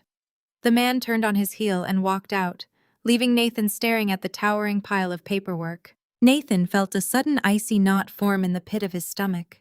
His hands trembled slightly as he reached out and peeled back the cover of the top folder. The stark, bold letters of the Department of Justice seal stared back at him. It was a federal subpoena. He frantically flipped to the second page, his eyes scanning the dense legal terminology. The text outlined an immediate comprehensive demand for all corporate financial records regarding 7 specific offshore accounts. Nathan's breath caught in his throat. These were the exact phantom accounts he and Patricia had secretly used to funnel cash out of the company ledger. He ripped open the second folder. It was another federal subpoena, this one issued by the Department of Defense, demanding an immediate audit of missing military inventory. It detailed the exact dates and shipping manifests of tactical gear that Nathan had quietly rerouted and sold to unauthorized third-party buyers. He tore into the third folder, knocking his tumbler off the desk. The glass shattered against the hardwood floor, sending expensive whiskey pooling around his shoes. The third subpoena targeted their phantom contractor network. The federal government possessed the specific routing numbers, the fabricated invoices, and the fake employee profiles Patricia had generated to continuously drain David's operational budget. The scope of the federal investigation was staggering. It was not a random audit. It was a meticulously constructed lethal trap. Every single piece of evidence within the towering stack of subpoenas pointed directly back to the very corporate titles and administrative authorizations Patricia had just aggressively petitioned the probate judge to expedite into their names. By demanding immediate legal ownership of Ironclad Logistics, they had willingly cemented themselves as the sole targets of a massive federal money laundering and embezzlement investigation. Audrey had not walked away in defeat. She had stood in that mediation room and let them dig their own graves, handing them the shovels with a smile. Nathan snatched his mobile phone from the desk, his fingers slipping on the screen. He dialed Patricia's private number, his heart hammering against his ribs like a trapped bird. The line rang 3 times before she answered, the background noise indicating she was at her luxury country club. "What is it?" Patricia asked, her tone dripping with intense annoyance. "I am currently selecting the floral arrangements for our victory dinner tomorrow night." Nathan gasped for air, his chest heaving. "Mom, we are dead!" He screamed into the receiver, pacing frantically behind the mahogany desk. "Audrey set us up. She set us up from the very beginning. The office is covered in federal subpoenas." Patricia sighed loudly into the phone, the sound echoing with profound, unshakable arrogance. She was insulated by her own narcissism, entirely incapable of comprehending a reality where she did not possess absolute control. Nathan stopped being so utterly hysterical. She commanded, her voice sharp and condescending. "You are hyperventilating over standard corporate paperwork. I told you Audrey is a penniless nobody trying to scare us with bureaucratic noise. She has zero power." Nathan stared wildly at the Department of Justice seal. "Mom, these are federal agents demanding our offshore banking records and the phantom contractor ledgers. They have everything." Patricia laughed, missing the lethal warning. "Let them send their papers. Once the judge signs the final order tomorrow, the company is permanently ours. We can fire the auditors, wipe the corporate servers, and crush Audrey forever." The heavy oak doors of courtroom 4B swung open, admitting a flurry of whispered conversations and the sharp clicking of expensive heels against the polished marble floor. The gallery was packed to absolute capacity. Patricia had ensured that every minor socialite, distant relative, and corporate board member loyal to her was present to witness her ultimate triumph. She strutted down the center aisle like a reigning monarch returning to claim her stolen throne. She wore a tailored stark white Chanel suit that screamed unearned wealth, a thick string of Mikimoto pearls resting heavily against her collarbone. Nathan flanked her on the right, attempting to project steady confidence in a charcoal Tom Ford suit, though the dark circles under his eyes betrayed the sleepless night he had spent agonizing over the Department of Justice subpoenas. To her left walked Nia. Despite the explosive confrontation in the mediation room regarding Nathan's infidelity, greed had proven to be a remarkably powerful adhesive. Nia wore a striking emerald green Prada dress, keeping her posture rigid and her face carefully blank. She had clearly decided that enduring a cheating husband was a small price to pay for a guaranteed share of David's massive defense contracting empire. I sat completely still at the petitioner's table, watching their theatrical procession with quiet, analytical detachment. I wore a simple, unbranded black suit. I wore no jewelry, no expensive watch, and minimal makeup. To the untrained eye, I looked exactly like the crushed, penniless widow they desperately wanted me to be. Oliver sat beside me, his shoulders deliberately slumped, his files scattered across the wooden table in a display of manufactured legal incompetence. He looked like a man who had already surrendered. Patricia took her seat at the opposing table, immediately turning to cast a victorious, mocking glare in my direction. She leaned over and whispered something into Nathan's ear, a cruel smile stretching across her face. I knew exactly what she was promising him. She was promising that the moment the judge struck the gavel, they would rush back to the ironclad corporate headquarters fire, the forensic auditing team completely wipe the internal servers, and destroy the evidence the federal agents were currently seeking. She firmly believed that acquiring legal ownership of the company today would somehow magically shield her from federal prosecution tomorrow. Her arrogance was a terminal disease. The heavy wooden door behind the bench opened and Judge Harrison stepped into the courtroom. The low murmur of the gallery instantly died away as the bailiff instructed everyone to rise. Judge Harrison was a seasoned, no-nonsense jurist with a reputation for moving aggressively through complex probate dockets. He took his seat, adjusted his reading glasses, and opened the massive file sitting on his desk. He glanced briefly at the opposing tables, his expression neutral and unreadable. He did not waste time with pleasantries. He immediately addressed Sterling, who was already standing at the podium, practically vibrating with the eagerness to deliver the final killing blow. Your Honor, we are here today to resolve the estate of David Alexandria and to rectify a gross injustice. Sterling began, his voice projecting clearly to the very back row of the packed gallery. My clients Patricia and Nathan Alexandria have submitted an expedited petition for the immediate and total vesting of all disputed corporate and personal assets. We have provided the court with the updated legally binding testamentary documents clearly outlining David's final wishes. Sterling paused, turning to gesture theatrically toward my table.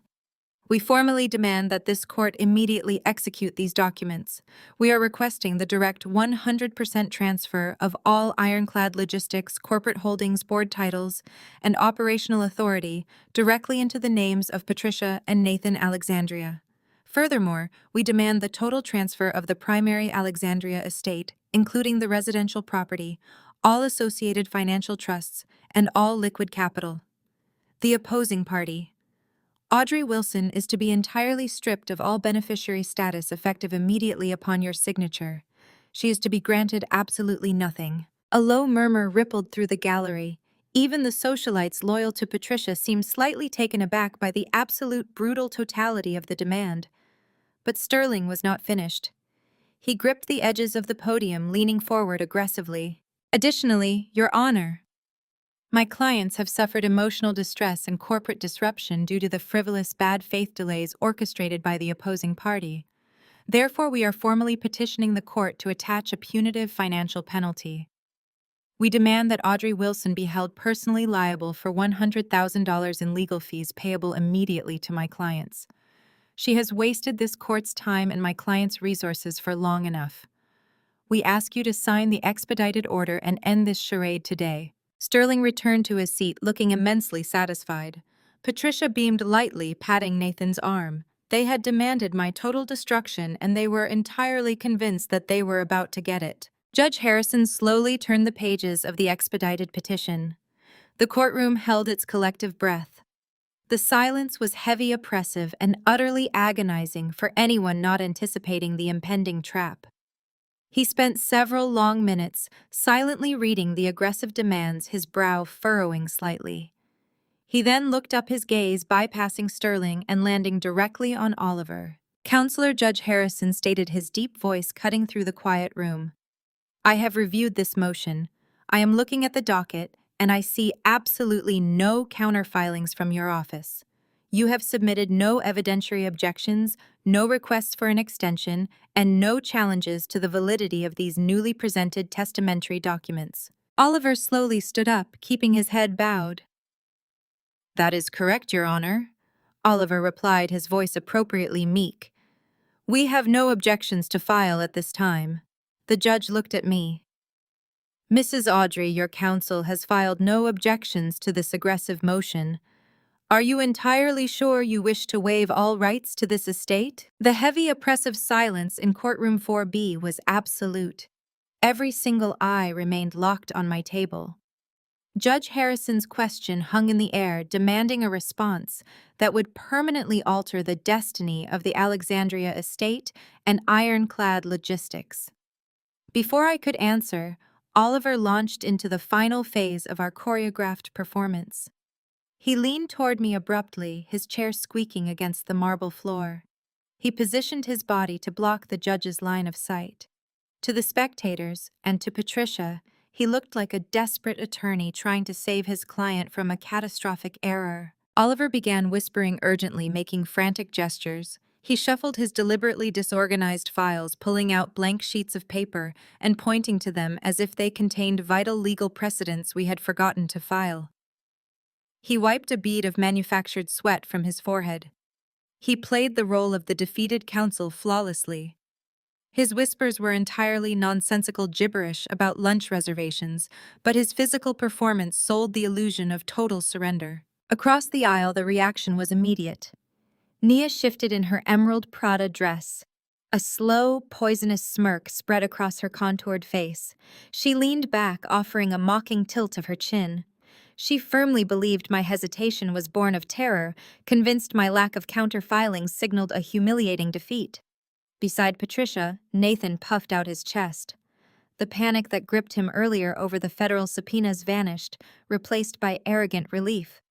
Acquiring legal ownership of the company today was his ultimate shield against the Department of Justice. Patricia was practically vibrating with toxic anticipation. She sat rigidly at the petitioner's table, her knuckles white as she gripped the wood. Her unblinking eyes were fixed on me with the predatory intensity of a starving animal watching its prey bleed out. She did not see a trap. She only saw the destruction of the outsider who had dared to infiltrate her lineage. She leaned toward Sterling, her attorney, and gave him a sharp, approving nod. Sterling offered a smug smile in return, calculating the massive bonus Patricia would pay him for this victory. I let Oliver continue his frantic pantomime for another 10 seconds, allowing the tension in the courtroom to stretch to the breaking point. The gallery murmured softly, the sound of socialites and corporate board members whispering their harsh judgments about my apparent incompetence. Then I placed my hand gently over Oliver's waving fingers. I gave him a small, imperceptible nod. The trap was primed. The bait had been taken. It was time to pull the lever. I stood up slowly, pushing my chair back with a deliberate scraping sound that echoed in the quiet room. I smoothed the front of my simple black suit, ensuring my posture projected the exact image of a crushed, broken woman who had run out of options. I kept my shoulders hunched, my eyes downcast, as I stepped out from behind the defense table. The bailiff, sensing my intent, stepped forward with the heavy waiver document and a solid gold pen. I reached out and took the pen. The metal felt cold in my fingers. I stared down at the thick stack of legal papers. This document was the culmination of Patricia's greed. It outlined the total transfer of every corporate asset, offshore account, phantom contractor liability, and manipulated ledger directly into her name and Nathan's name, bypassing standard probate waiting periods. By signing this, I was giving them exactly what they demanded. I was crowning them absolute monarchs of a burning, crumbling empire. I looked up, meeting Judge Harrison's serious, questioning gaze. My voice when I spoke was soft, carrying a carefully manufactured tone of complete and utter resignation. "Let them have it all, Your Honor," I said, ensuring my words carried clearly across the silent courtroom. I lowered my head, pressed the gold pen to the signature line, and signed my name with firm, deliberate strokes. I signed away the Alexandria estate. I signed away Ironclad Logistics. I signed away every asset David had ever owned. I placed the pen back on the bailiff's tray and took a slow step backward. Oliver dropped his face into his hands, his shoulders shaking in a masterful display of professional devastation. Patricia threw her head back and laughed, shattering the courtroom silence. It was a harsh, grating sound echoing off the marble walls, dripping with malice and absolute triumph. She clapped her hands together, once the sound like a gunshot. Sterling began enthusiastically packing his briefcase, his face split by an arrogant grin. Nathan let out a massive breath of relief, slumping back in his chair, as if he had just won a marathon. Nia smirked openly, whispering congratulations. They were celebrating their victory, completely blind to the guillotine blade rushing down toward their necks. But the celebration was entirely one-sided. Judge Harrison did not even smile. He did not react to Patricia's arrogant display of wealth and power. He simply picked up the waiver document, scanning my signature. He reached for his heavy wooden stamp, pressed it into the ink pad, and brought it down hard on the paper. The loud, decisive thud silenced Patricia's laughter instantly. The courtroom grew deathly still. The judge meticulously placed the newly executed document into the master probate file. He squared the edges of the thick folders, his movements slow and deliberate.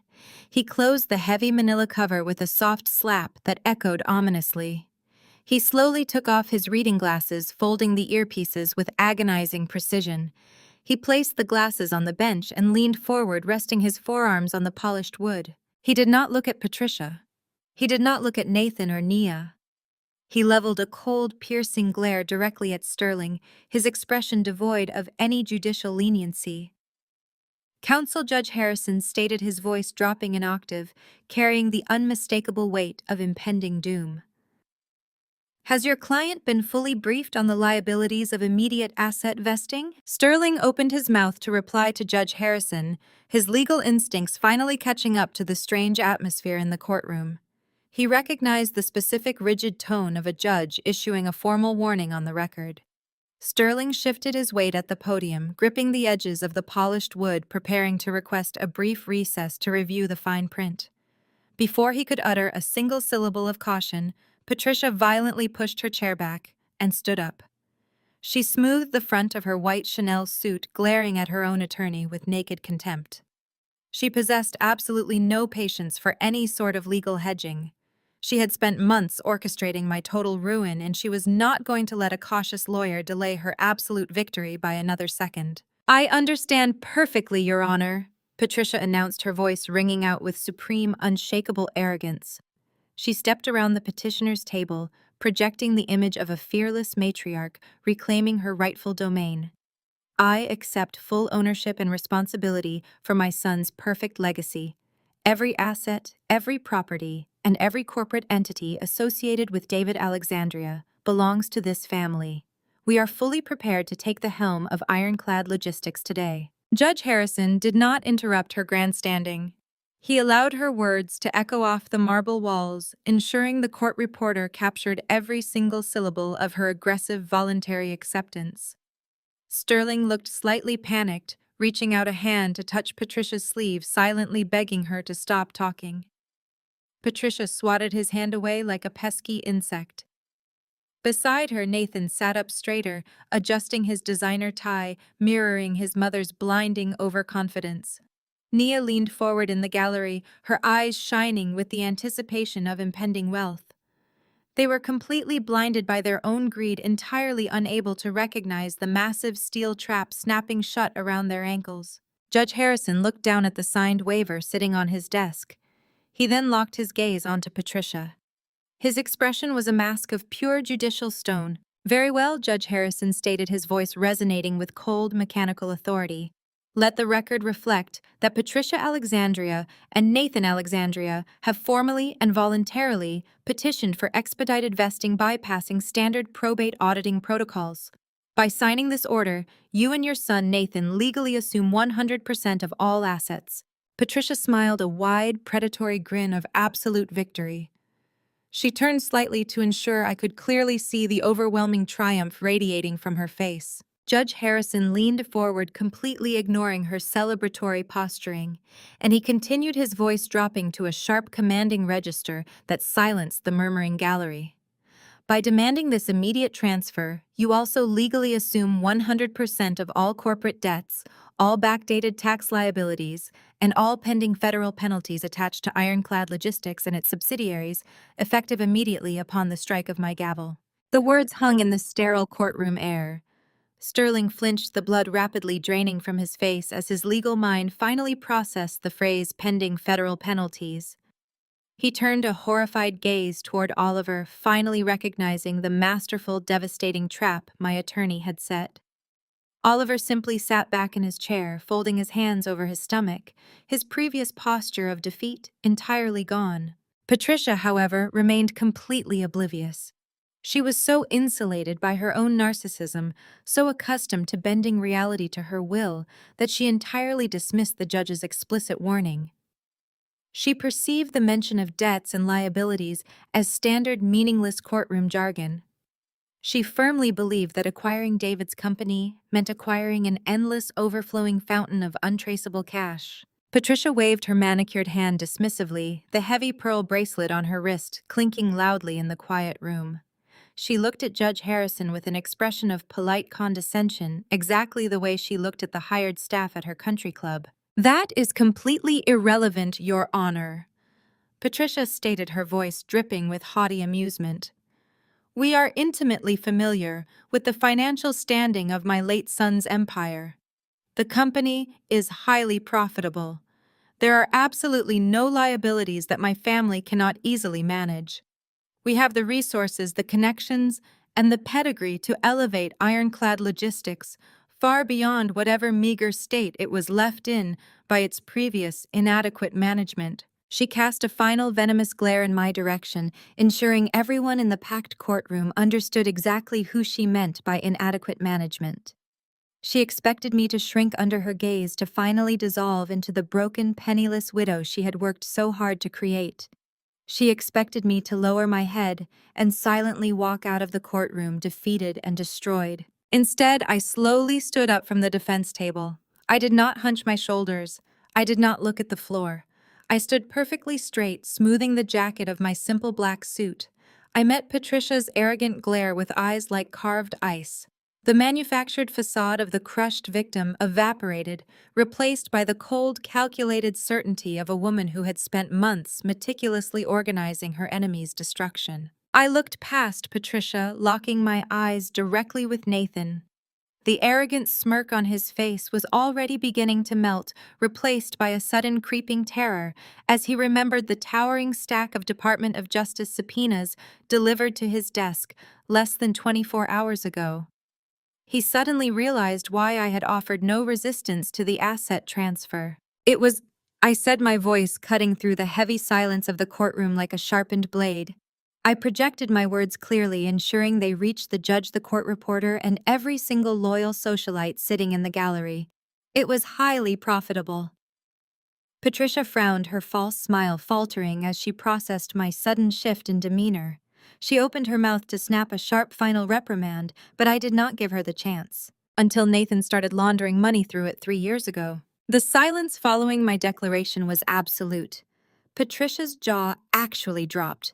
The smug sneer vanished from her contoured face, replaced by a mottled, furious red creeping up from her designer collar. She gripped the edge of the mahogany table so hard her knuckles turned white. Her breath hitched as she prepared to unleash decades of aristocratic fury. She was gearing up to scream, to call me a liar, to demand the judge throw me out for uttering such an outrageous accusation against her golden child. Beside her, Nathan looked as though the floor had crumbled beneath his Italian loafers. The color drained from his face, leaving him a sickening shade of gray. He knew exactly what I possessed. He knew the receipt was the final piece of the puzzle connecting his reckless spending to the massive craters in the ironclad logistics offshore ledgers. Sterling, her aggressively confident attorney, stopped packing his leather briefcase. The metallic click of the brass locks echoed, but his hands froze mid-air. His legal mind rapidly caught up to the catastrophic reality of the situation. He looked at the signed waiver resting on the judge's bench, then at me, a profound, sickening realization dawning in his eyes. He slowly took a deliberate step backward, physically distancing himself from Patricia and Nathan. Patricia finally found her voice. "You vindictive, lying little rat?" Before the insult could fully leave her mouth, a tremendous crash reverberated through the cavernous room. The heavy oak doors at the back of the courtroom swung open with such violent force they hit the marble walls, the brass handles ringing like warning bells. The collective gasp from the packed gallery sucked the oxygen out of the air. Everyone turned in their wooden pews, craning their necks to see who dared to interrupt a federal probate hearing. 5 figures strode through the doorway, marching in perfect, terrifying unison. They wore dark tactical windbreakers. Bold yellow lettering across their backs and chest panels read the acronyms FBI and IRS. The heavy rhythmic thud of their boots on the marble floor sounded like the beating of a war drum. They did not look at the stunned socialites. They did not look at the gasping corporate board members. They moved with absolute, uncompromising authority straight down the center aisle, their eyes locked on the petitioner's table. Patricia's mouth clamped shut. Her furious indignation was swallowed by sheer shock. She looked at the armed agents, then back at me, failing to process the horrific scene unfolding before her. Nathan let out a pathetic, high-pitched whimper. He gripped the edge of the table, his legs giving out beneath him as he practically collapsed into his chair. He was sweating profusely, droplets rolling down his forehead and staining his pristine collar.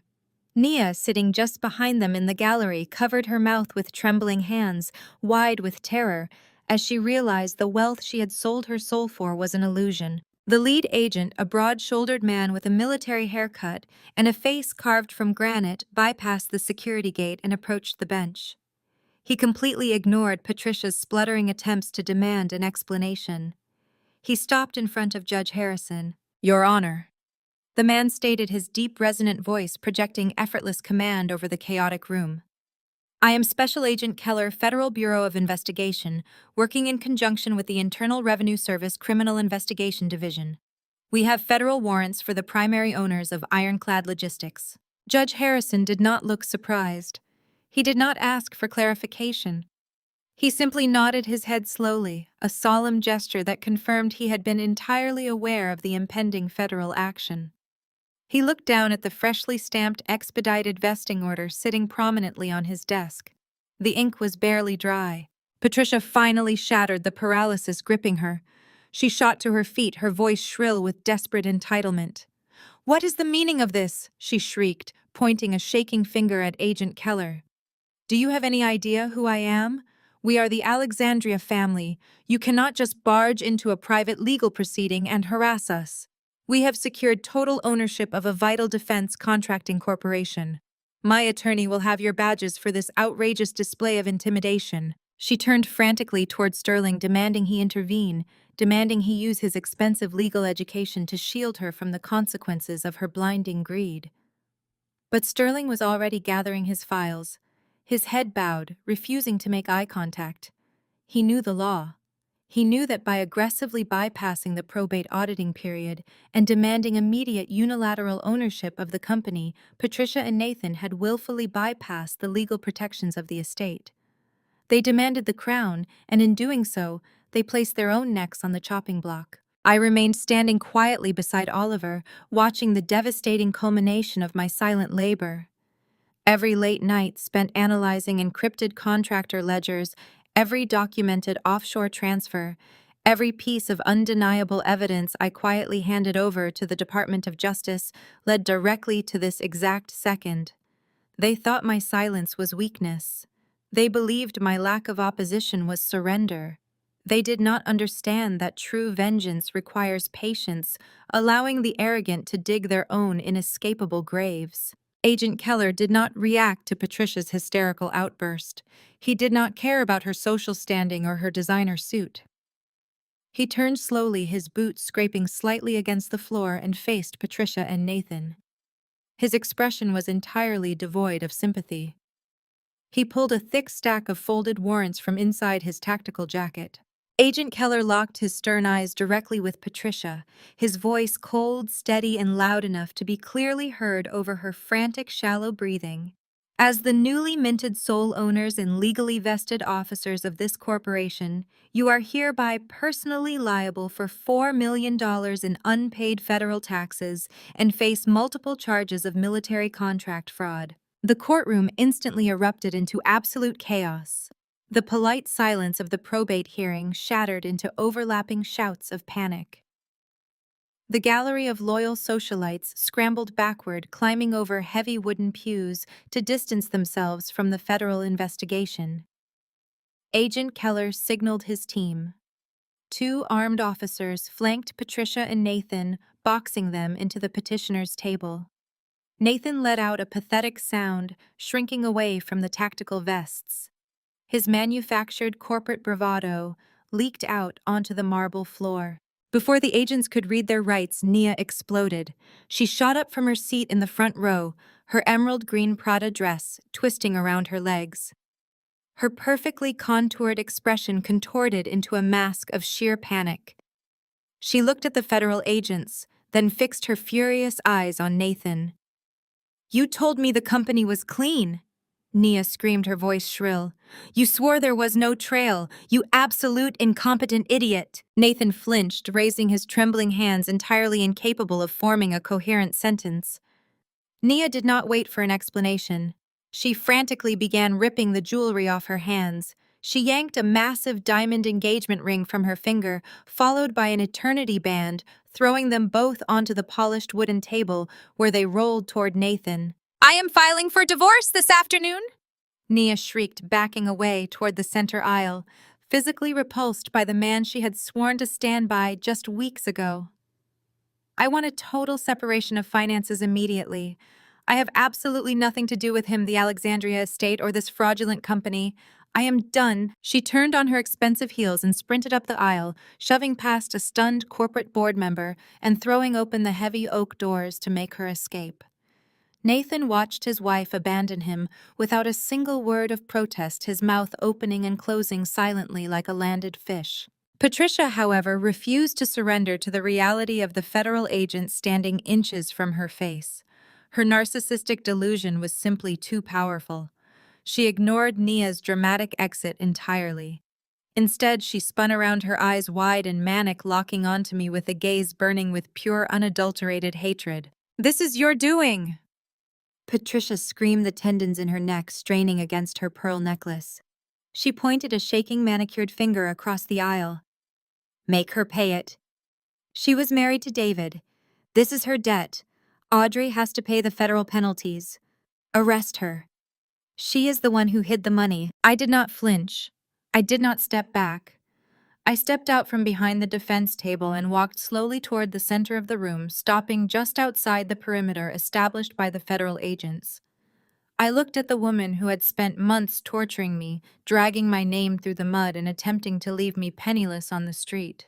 I felt absolutely nothing but cold, analytical satisfaction. "You took the company, Patricia," I said, my voice ringing out with crystal clarity, slicing through her hysterical screaming.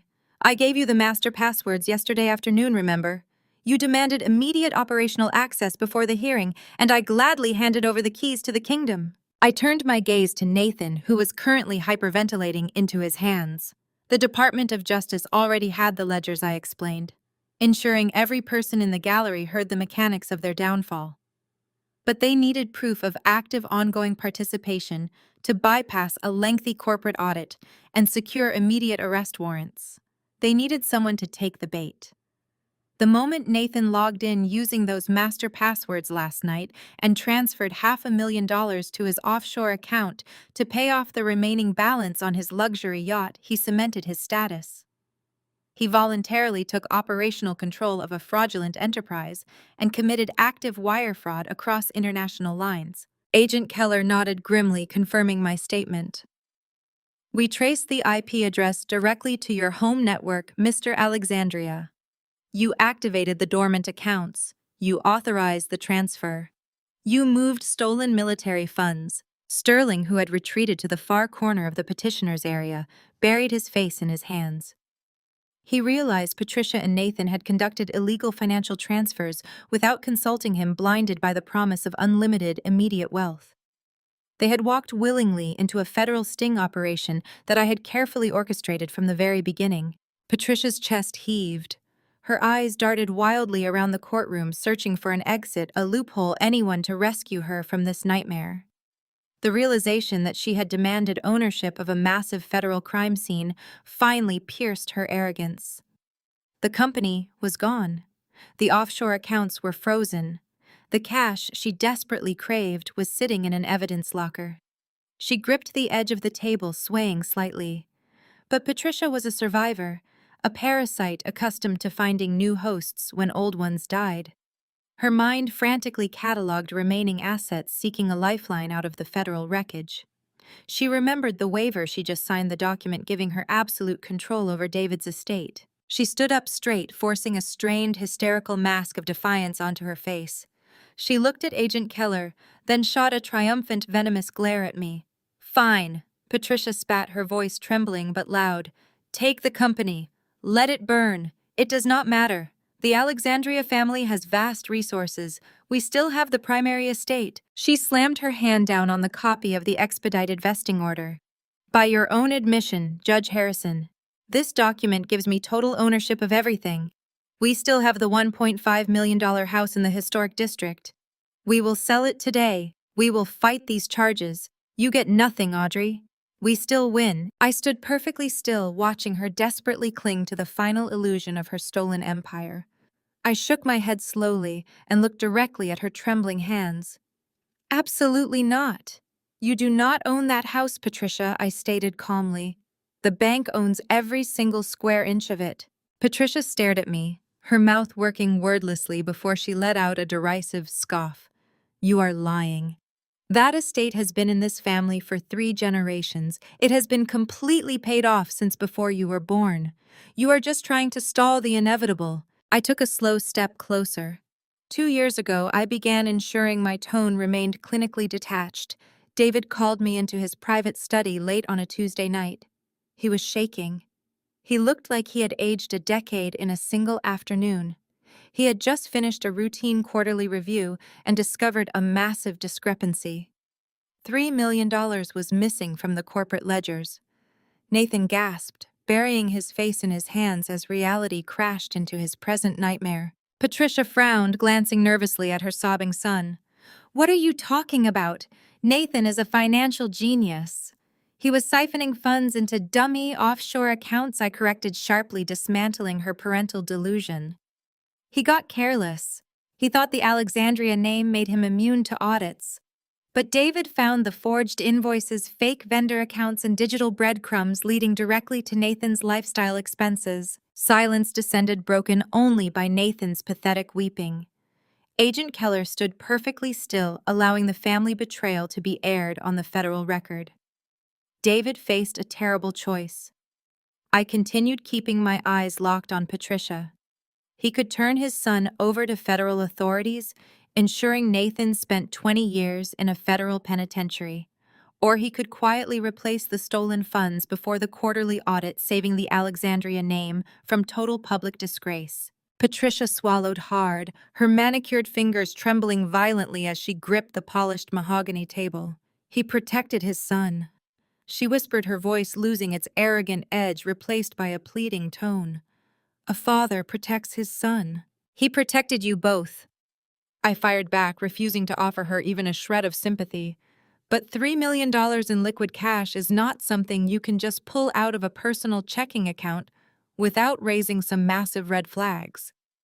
The corporate funds were tied up in operational costs. We needed clean, untraceable cash immediately to replace what Nathan stole before the auditors arrived. I paused, letting the silence stretch for a long, agonizing moment. I wanted her to put the pieces together. I wanted her to realize the magnitude of the sacrifice David had made for a son who ultimately betrayed him. So I said, my voice dropping to a low, unforgiving register. David and I drove to the bank the very next morning. We sat in the president's office and took out a massive secret mortgage against the Alexandria estate. We leveraged the historic house, the land, and every piece of equity attached to that address. We drained the value of your precious family compound down to the foundation to keep your son out of a federal prison cell. Patricia staggered backward, hitting the edge of her wooden chair. Her eyes widened in absolute horror as the math finally processed in her aristocratically wired brain. You took out a mortgage, she choked out, her breathing becoming rapid and shallow. You encumbered the estate to the absolute maximum legal limit. I confirmed, delivering the final fatal blow to her financial illusion. The money was wired directly into the corporate accounts to patch the hole Nathan created. The company survived the audit. Nathan stayed out of prison. But that historic house you just bragged about, selling the mortgage payments, were structured to balloon exactly 1 month after David passed away. We were using his personal salary to keep the bank at bay. With him gone, and you legally stripping me of all beneficiary status, there is absolutely no one making those payments. Patricia looked down at the freshly stamped expedited vesting order sitting on Judge Harrison's desk. The piece of paper she thought was her golden ticket was actually an anchor tied to her neck. The realization washed over her in a suffocating wave. The immense sprawling wealth she had fought so viciously to steal, the empire she had ruthlessly bullied me to acquire, was a mirage. It was a massive, inescapable black hole of debt. The majestic Alexandria estate belonged entirely to the bank. Ironclad logistics belonged entirely to the Internal Revenue Service. She had legally, aggressively petitioned the federal court to take ownership of absolute nothingness. She had fought for the crown, and she won the guillotine. Agent Keller stepped forward, breaking the frozen tableau. He gestured to the 2 agents flanking the petitioner's table. The metallic rattle of steel chains echoed sharply in the silent room. Nathan Alexandria, Agent Keller announced, his voice devoid of any emotion. You are under arrest for wire fraud, tax evasion, and conspiracy to defraud the federal government. Nathan did not attempt to stand. He simply slid out of his chair and dropped heavily to his knees on the marble floor. He curled into a tight, trembling ball, sobbing uncontrollably into his hands. His expensive Tom Ford suit wrinkled around his shaking frame. He looked nothing like a corporate titan. He looked like a terrified, broken child. Patricia Alexandria, the agent continued, turning his hard gaze toward the matriarch. You are under arrest for conspiracy to commit tax evasion and assuming corporate liability for fraudulent federal contracts. Patricia clutched her chest, her fingers digging into the fabric of her stark white Chanel suit. Her mouth opened wide, gasping for air that refused to reach her lungs. She began hyperventilating, her eyes rolling wildly as her pristine, controlled world violently collapsed around her. She tried to step backward, but an agent firmly grasped her arms, pulling them behind her back. The sharp, unforgiving click of the handcuffs locking around Patricia's wrists echoed through the courtroom like the strike of a gavel. The metallic sound resonated in the cavernous space, slicing through the remaining murmurs of the stunned gallery. Agent Keller secured the restraints, his grip firm on Patricia's tailored sleeve. He began reading her Miranda rights in a flat, practiced monotone that offered zero sympathy for her spectacular downfall. 2 other agents hoisted a blubbering Nathan to his feet, practically dragging his limp body toward the heavy oak doors at the back of the room. The reality of federal prison had liquefied his spine entirely. Patricia, however, refused to break quietly. Even with her hands bound behind her back and her breathing ragged, the toxic pride that had fueled her entire existence flared one final time. She planted her designer heels onto the marble floor, forcing the federal agents to halt their march. Her perfectly coiffed hair was now a frantic, disheveled mess. She twisted her neck to glare at me, her eyes bloodshot and bulging with a mixture of sheer terror and venomous spite. She could not process losing to the daughter-in-law she had spent years treating like an unwanted stray dog. "You think you won?" Patricia shrieked, her voice echoing off the high, vaulted ceilings, sounding more like a feral animal than a high society matriarch. "You are going down with us. Audrey, the bank is going to take that house.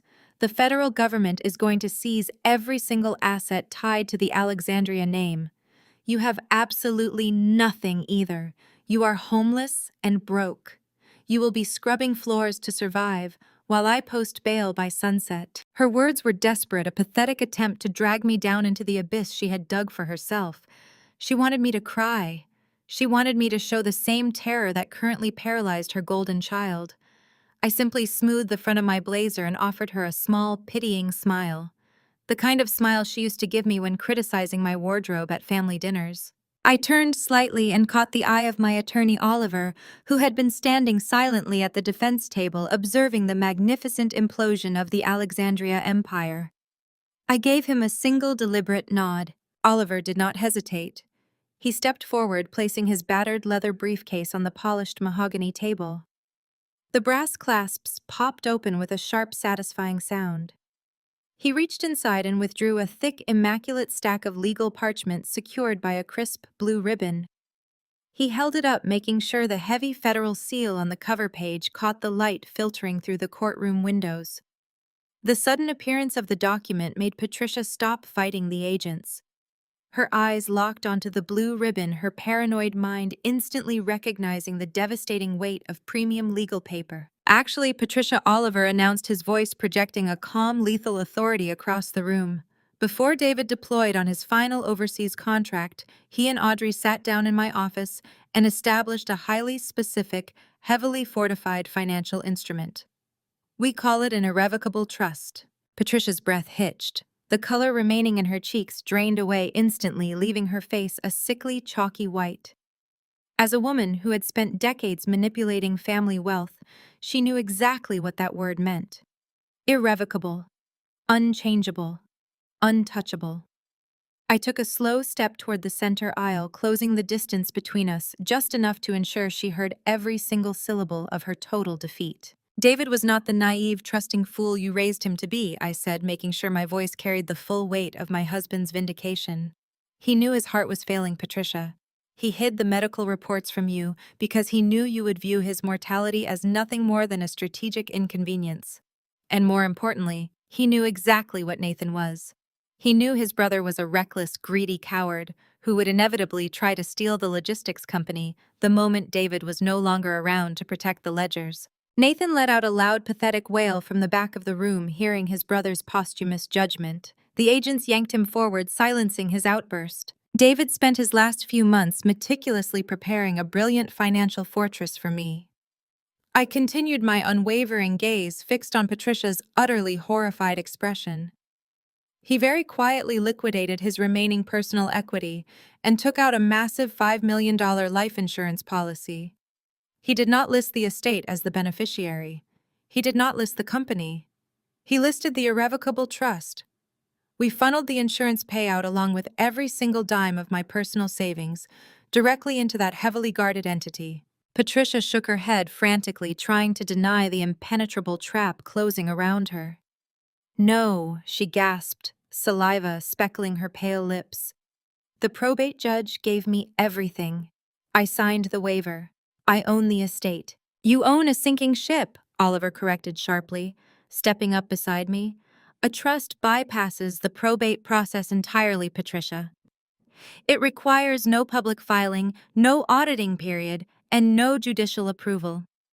It is a completely autonomous financial vault. It is entirely invisible to the Internal Revenue Service, immune to probate and creditor seizures, and insulated from those federal fraud charges hanging over your head." I watched the last shred of Patricia's sanity shatter. Her knees buckled, and she would have collapsed onto the floor if the two federal agents had not forcefully hauled her back to her feet. The Alexandria fortune, the historic estate, the defense contracting empire she schemed to steal from a grieving widow, it was all toxic waste. She had begged the court to hand her a live grenade, entirely unaware the pin was already pulled. I leaned in slightly, lowering my voice so only she and the arresting agents could hear the final absolute truth. "You thought you outsmarted me, Patricia," I whispered, staring directly into her tear-filled eyes. "You did not steal my money. I handed you my trash." 6 months evaporated like smoke, taking the Alexandria legacy with it. The fallout from the federal raid was absolute, swift, and spectacularly public. The financial crater Nathan and Patricia created swallowed them whole, pulling down anyone foolish enough to stand too close. Nia was the first collateral damage. She filed for divorce the afternoon of the arrests, desperately trying to shield her real estate assets from the federal seizure. But her signature was on too many joint tax returns and falsified property appraisals. The IRS froze her accounts within a week. Now her designer wardrobe and emerald dresses are gone, auctioned off to pay her mounting legal fees. She spends her days bouncing between cheap attorney offices, fighting off a relentless barrage of lawsuits from her former wealthy clients who realized she had funneled their escrow deposits into Nathan's dummy corporations. She is completely bankrupt, socially radioactive, and living in a cramped studio apartment above a noisy bowling alley. Nathan did not fare any better. The federal prosecutors did not need to offer him a plea deal because the digital trail I provided was airtight. He collapsed under the pressure during his first deposition, weeping openly and attempting to blame his mother for forcing him to maintain their lavish lifestyle. The judge was entirely unmoved by his performance. He was convicted on 14 counts of wire fraud, tax evasion, and embezzlement. Currently, he is serving a 10-year sentence in a federal penitentiary in Pennsylvania. The man who once bragged about his Italian loafers and imported scotch now wears a standard-issue orange jumpsuit, spending his required recreation time pacing the concrete yard, stripped of the arrogance that once defined his entire personality. He tried to call me once from the prison phone line. I let it ring until it disconnected, then permanently blocked the facility number. Patricia's downfall was the most poetic. She fought the charges with tooth and claw, hiring the most expensive defense attorneys left in the city on credit, insisting she was the victim of a vindictive daughter-in-law. The jury deliberated for less than 4 hours. When the guilty verdict was read, she did not scream or faint. She simply stared straight ahead, her face locked in a mask of paralyzed denial. The historic Alexandria estate was seized and sold at a bank auction to a commercial developer who immediately bulldozed the ancestral home to build a block of luxury condominiums. Patricia is currently serving 5 years in a minimum security facility in upstate New York. Her country club memberships were revoked. Her society friends blocked her numbers and deleted her from their contacts. The woman who once terrorized me over the cleanliness of my baseboards now works in the prison laundry room, spending her days folding and sorting damp, institutional linens for 75 cents an hour. I did not attend their sentencing hearings. I was too busy building my own empire. The irrevocable trust David established performed exactly as designed. The $5 million life insurance policy transferred cleanly, completely insulated from the federal wreckage of the Alexandria estate. I used a portion of those funds to secure a sleek, newly constructed glass building in the center of downtown Alexandria. I stand right on the polished sidewalk today, wearing a sharp, custom-tailored charcoal suit, adjusting the cuffs of my heavy silk blouse. I look up at the gleaming facade. Above the heavy glass double doors, a massive brushed steel sign catches the afternoon sunlight.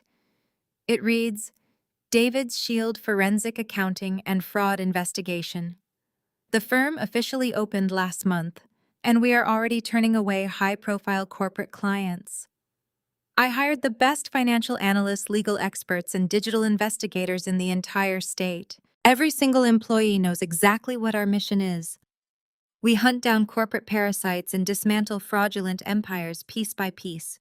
It is exacting, relentless work, and it is exactly what David would have wanted me to do with his legacy. I often think about David during these quiet moments of transit. He was the only true family I ever had in that house, the only one who saw through the gilded rot of the Alexandria name. He protected me with his final breath, securing my future, while allowing his family's greed to be their own swift executioner. Now I carry his memory forward as a shield, ensuring no one else suffers the same fate at the hands of corporate predators. My grief has slowly transformed into a sharp, undeniable strength. I am no longer the scapegoat.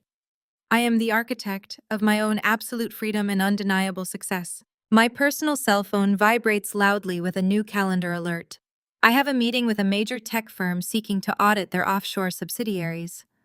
I smile, adjusting my leather briefcase, and step away from the building entrance. A sleek black luxury town car idles at the curb, its tinted windows reflecting the bustling city streets. The driver steps out, opening the rear door for me with a highly respectful nod. I slide into the plush leather interior, the quiet hum of the engine, a stark contrast to the chaotic noise of the life I finally left behind, forever.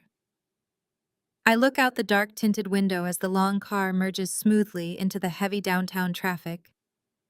The city I once navigated as a dismissed grieving widow is now a city I have completely conquered. I watch the busy pedestrians hurry past, completely unaware of the battles fought in boardrooms and federal courts. They say family is everything.